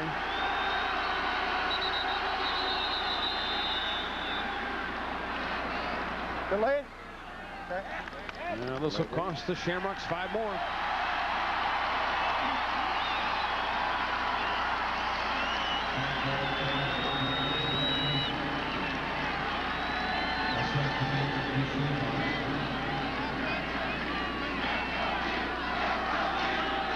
So now it's 3rd and 19 for CC. Brzezinski, the all-state tight end, split wide to the left.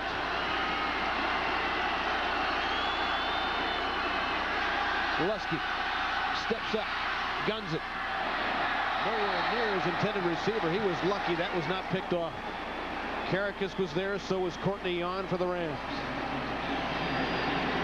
I don't know if Brzezinski broke off the pattern prematurely, but this was not anywhere near the intended target. Yeah, they had the safety eyeballing him because they knew that was going to be his favorite target. As you can see, he's coming in the middle. He's got 3 guys coming after him, and he just wasn't no place to throw. There's a great coverage by the secondary for the Rams. It was actually an overthrow. Jan and Crow back deep on the punt. Luskey's boot is low. Gets a kind roll, though. Courtney Jan picks it up.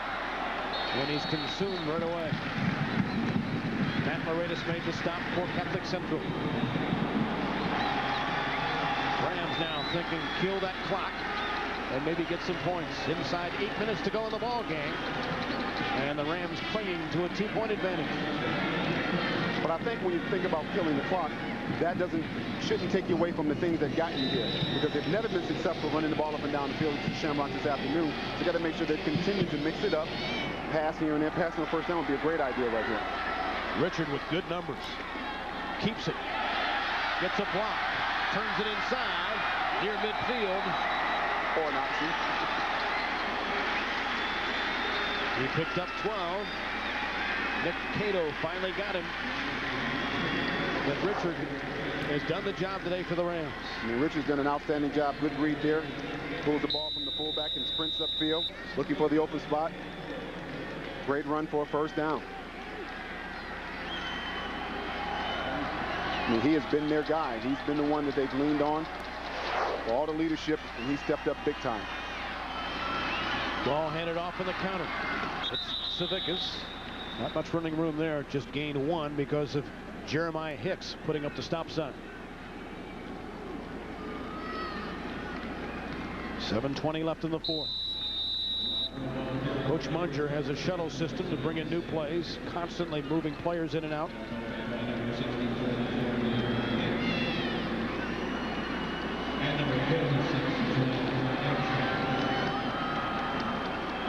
Second down and 9 for Rockford. They've led most of the way. Richard throws too low. Intended for the tight end Brad Hamilton. Hamilton came open late, but I bet Richard wish he had that one back, because he had a chance to step into his throw. I think he'd have made a better throw. So now facing 3rd and long. It's been Rockford's ability to avoid the turnover. It's been a key factor. Plus to go with the 2 that they've managed to convert themselves. And the Rockford fans on their feet now. Critical play in this ball game. Rams need to get to the 40.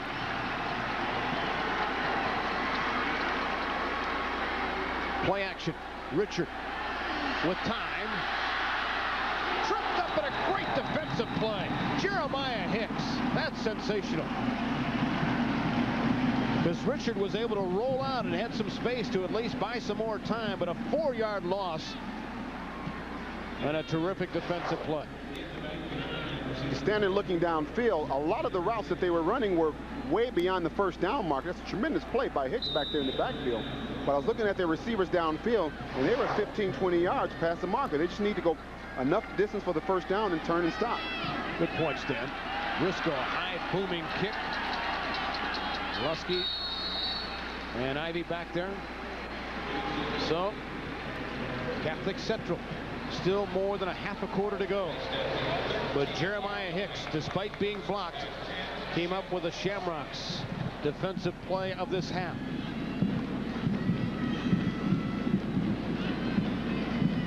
Richard hopes to get the ball back for his gang, still with a lead. Something's got to give here. Now they're starting to trade punches back and forth. They rock and forth.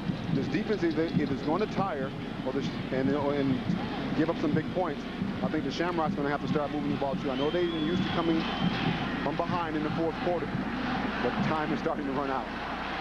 This is championship time right now. Toss sweep. Cava turns it up. Turns those legs across the 25-yard line. The Rockford defense got to get his safety up there to help for run support.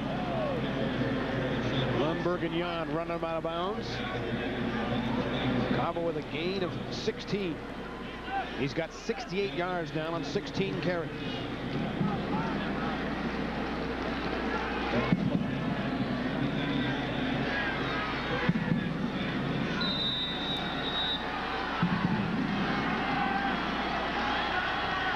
Halfway through the final quarter. Cava the lone setback. Gets the football. May have picked up the first down, but not much more than that.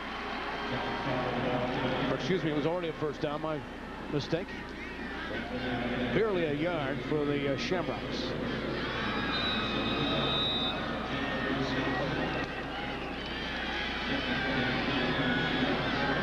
Clock turning. 5:35 to go.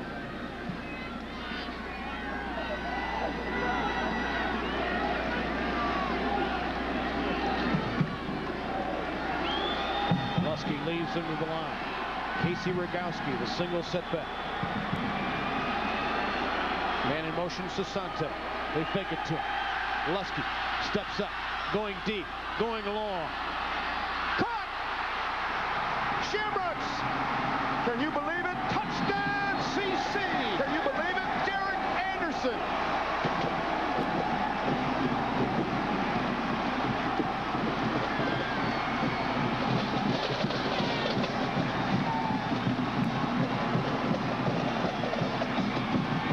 Oh my God! First catch of the day for Anderson. Will he remember that for the rest of his life? You better believe it.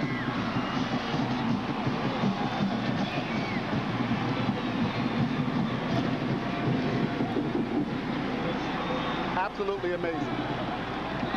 Their first lead of the afternoon comes with 5:04 to play in the ball game. I mean, Lusky had all kind of time. Puts a nice spiral in the air.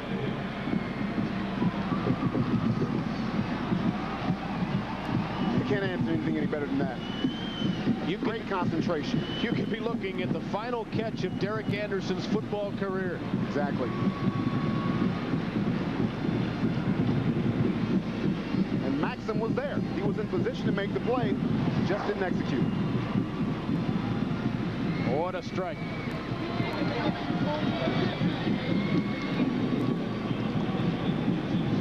So the Shamrocks will go for two. Lusky's numbers suddenly inflated on that bomb.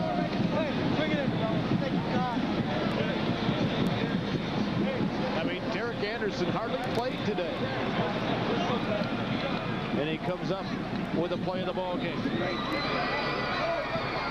He's the most popular player on the team right now. Yes, he is.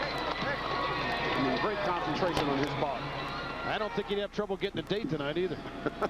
No, I don't think so. Doesn't have to go to school tomorrow either.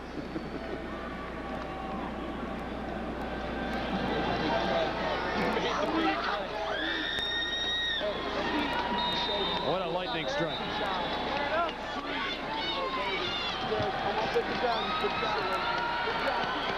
So here come the Shamrocks going for two. Lusky will pass. Flips it high and a jump ball too high for Sasante. So the Shamrocks sent 0 for 6 from Anderson.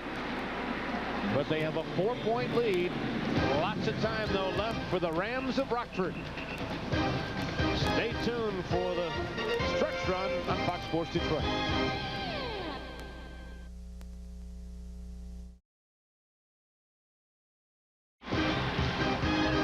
State football action on Fox Sports Detroit, brought to you by the United Dairy Industry of Michigan, proud sponsor of the MHSAA Sports Nutrition Award, and by MC Sporting Goods.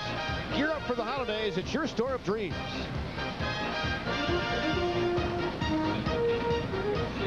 The dream of any football player is to make the winning score for a state championship. And my goodness, Derek Anderson hopes he has done that. Dave Lusky threw it to him. But Lusky knows the Shamrocks have a lot of defensive work in front of them, especially the way Rockford has spread it around. Jared Smith, a flag is down. Let's see if it comes back. Aaron Griffin made the tackle. Lots of time for the Rams. And the ability they have to move it is certainly in their favor, but this one's going to come back. Second time they've been below the waist on a special team. On a return, 15 yards. No, half the distance. Half the distance. First down.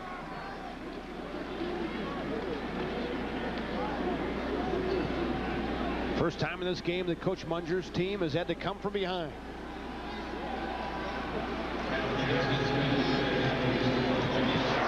Watch the right side of your screen coming up on the replay.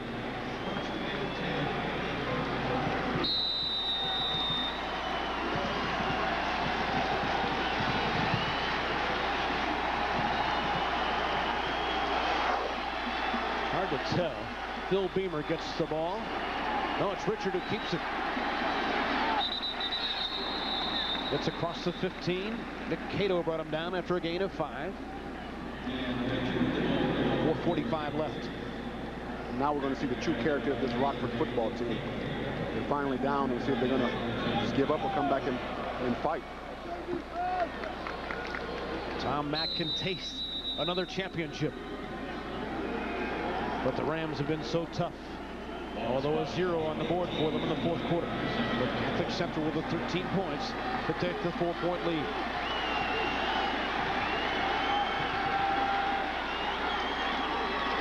Richard rolling out. Being chased. Has to make a decision. He goes down. Nick Cato got it. And a loss back to the 13-yard line. Yeah, you don't want to lose yardage. Every inch is very crucial at this point in the ball game.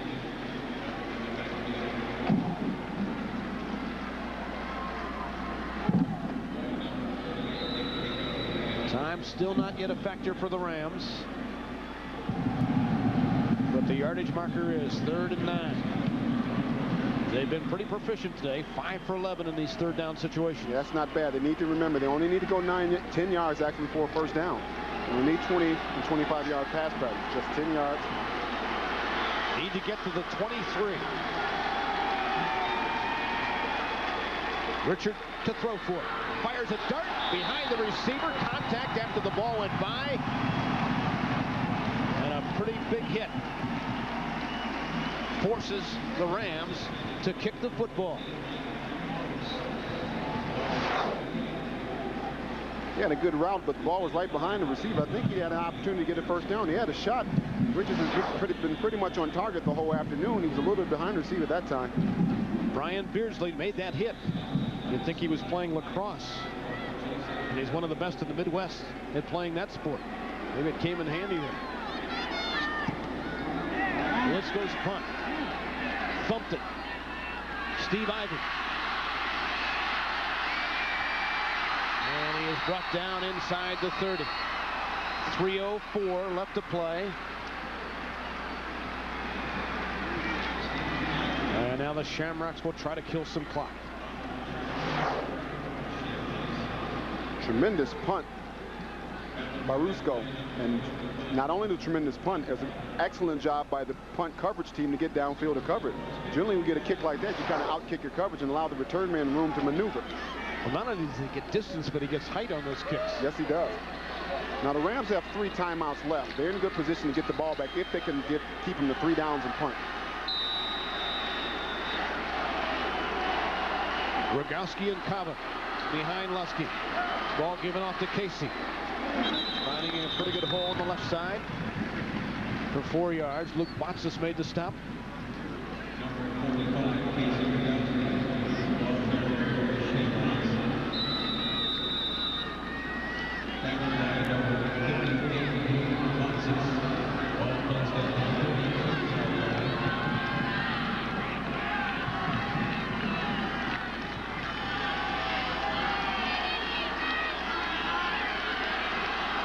The safety, number 11, he's a little bit deep. He needs to cheat up some more. You know that the Shamrocks are going to be running the ball. Lusky made that all on his own out to the 38. Gain of 5. Bo Mercer finally made the stop, but that was all Mr. Lusky. I mean, in those situations, what the Shamrocks are trying to do is gain positive yardage and possess the football. Everybody needs to get up there in the box. Let the receivers cover the man one-on-one at this point. You need to stop them, and it's a big 3rd down play coming up.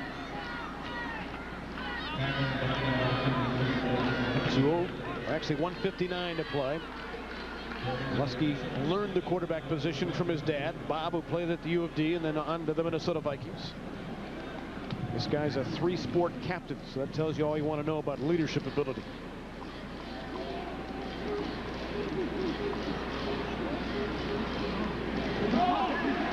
And a first down for Catholic Central. Those safeties has got to get up in the box. Those safeties cannot play that far off the ball. They have to get up in the box and get side by side on those linebackers and help make a play. Yeah, because you know Catholic Central's thinking about continuing to roll that clock.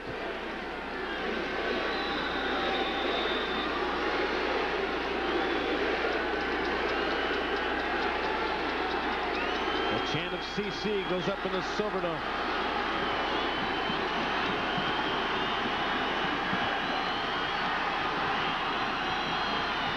Full house backfield for the gang in blue. Given off to Kaba. Fights his way across the 40. The Rams got to start using some timeouts right now. Ralph Munger knows it. And they'll take their first.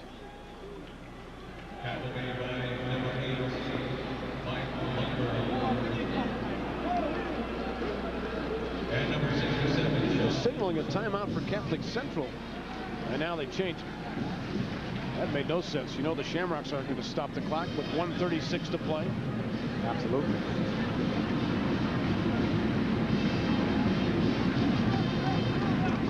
Catholic Central showing some fighting spirit coming back after Rockford had them on the ropes on a couple of occasions. Tune in Wednesday night when the Red Wings renew their old-time rivalry with Patrick Waugh, Claude Lemieux, Joe Sakic, and the Colorado Avalanche. Live coverage begins at 8:30 with Fox Sports Tonight. Red Wings pregame coverage.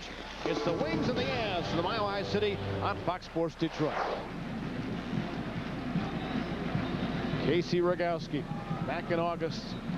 Didn't know if he'd be around in shoulder pads for this kind of day. A terrible injury in the scrimmage against Temperance. But he fought his way back through rehab. Then delivered the big 5-touchdown performance in the state semis, and now he's here a part of this defense. He's trying to hold off the Rams down the stretch.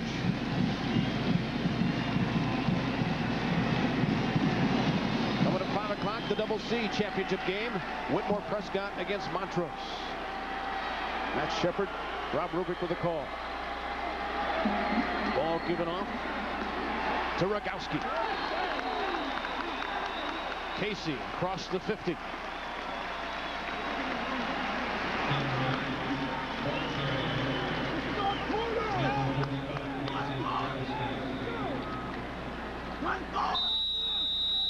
Lusky showing those leadership skills right there. Barking at his guys. Another timeout for Rockford. Stopping the clock with 1:31 left. So the Rams have one more timeout at their disposal. I mean, the Shamrocks are doing exactly what they want to do. Rockford has to get more people up in the box. They have to make sure that they got enough players to make plays up there. If you put your safeties up there, then you're going to have some people unaccounted for that can come clean and make a play. When they're 10, 15 yards off the ball, they're getting to the ball too late after the running back has already picked up 6 or 7 yards.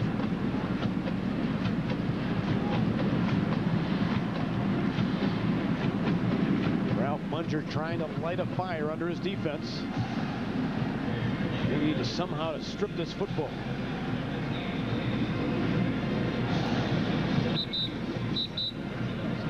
It's Mike Lundberg.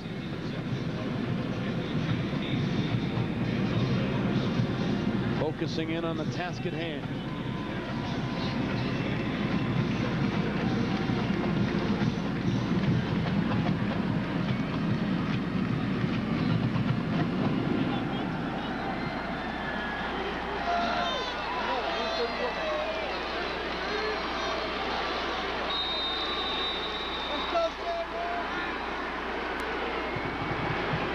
First and 10 at the 48.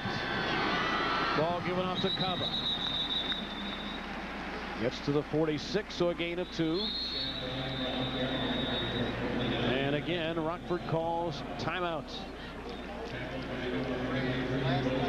Their last one.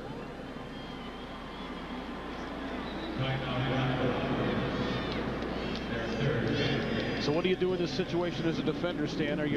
Naturally you're thinking turnover, but how do you force them? You got to make sure the first tackler gets to the ball carrier, stops the ball carrier. The second and third man in go to strip the ball. You cannot afford to just have the first tackler go in and try to strip the ball and don't make the tackle and the ball carrier keeps going.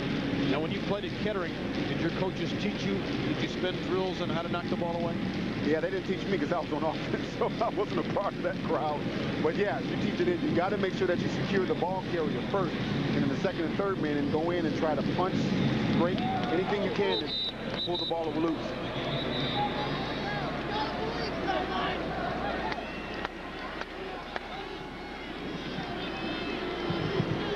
So the Rams need a couple of more stops to somehow get that football back.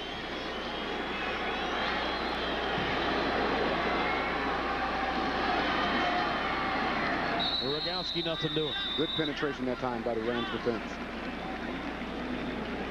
Well, it's a little secret what the Shamrocks are going to try to do. You know it's going to be Kava or Rogowski. Third down at the 45.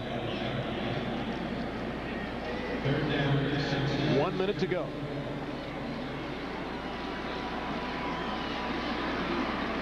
That's about it, Fred. They can try to get one more playoff, and that's going to be it. I think they can't do anything else.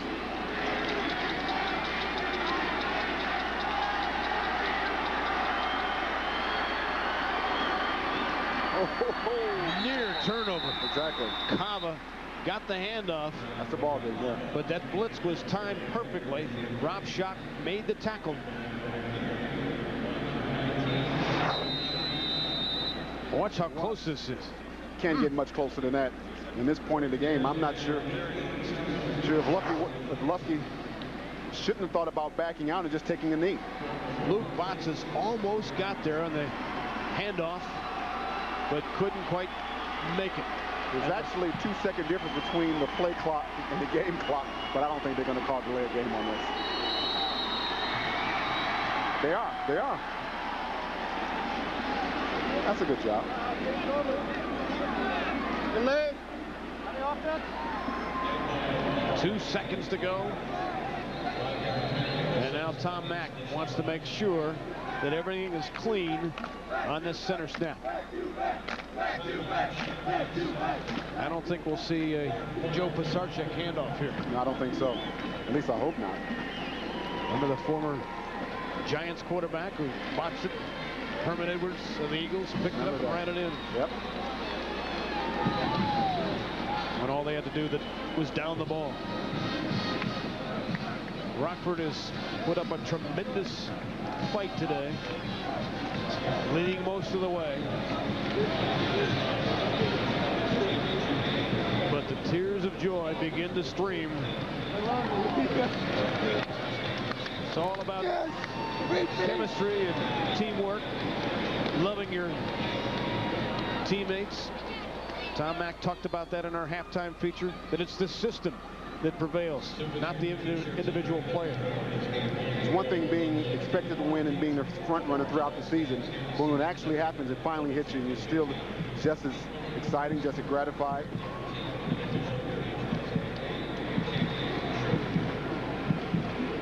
So one snap of the ball, and Catholic Central will repeat.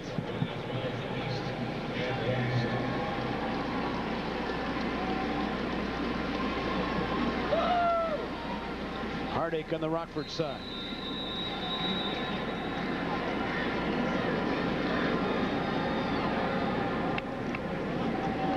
Lusky to a knee, and that will do it. Catholic Central has made Michigan high school football history. The first team to win back-to-back championships in AA. And let the celebration begin in Rockford.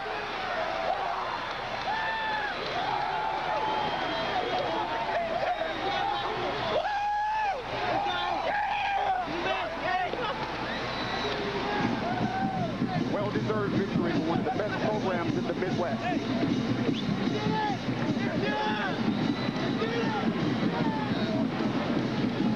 State football championship number 6 for the Shamrocks. And boy, do they have to work to do it.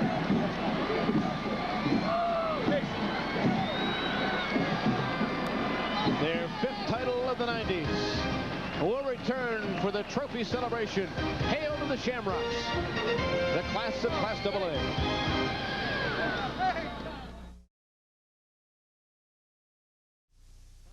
Catholic Central prevailing for the 2nd year in a row, but Ralph Munger's team has to feel incredibly proud for the way they fought today. I know it must hurt every one of them, but goodness gracious, to take the best team in the state to the mat the way they did, they have to find some solace in that. I mean, Ralph Munger and his team and everybody involved with the Rockford program should be extremely proud of this team. They're expected to get blown out of this game. No one gave them a chance. They came here and gave their best punch and almost pulled it off. And on the other side of the ledger, Tom Mack has been through this before, but they never get old, do they, Stanley? No, the Shamrocks have an outstanding program. an outstanding coaching staff, faculty, and this is why this is one of the premier teams in the Midwest, not the state of Michigan, Fred, in the Midwest. This is what high school teams need to strive for. They are the model for high school football in the state of Michigan. CC prevailed in 1990, 92, 95, 97, and now 1998 is what the trophy will say when they ship it back to Redford.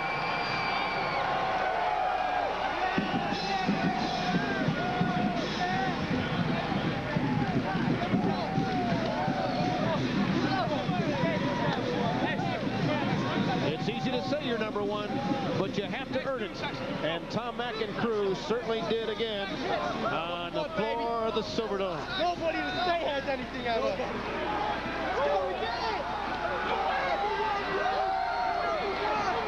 Don't forget, our next game comes up at 5 o'clock in Class Double C as Whitmore Prescott will battle Montrose.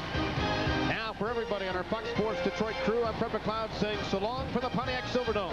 Once again, our final score in the Big School Classic: Detroit Catholic Central 27, Rockford 23. You've been watching high school football on Fox Sports Detroit, your home of Fox Sports Net. Stan and I will be back at 8 o'clock for the Double B game. But more football to come. We're just halfway through on this football Saturday. Now stay tuned for Fox Sports Rewind. It's next on Fox Sports Detroit.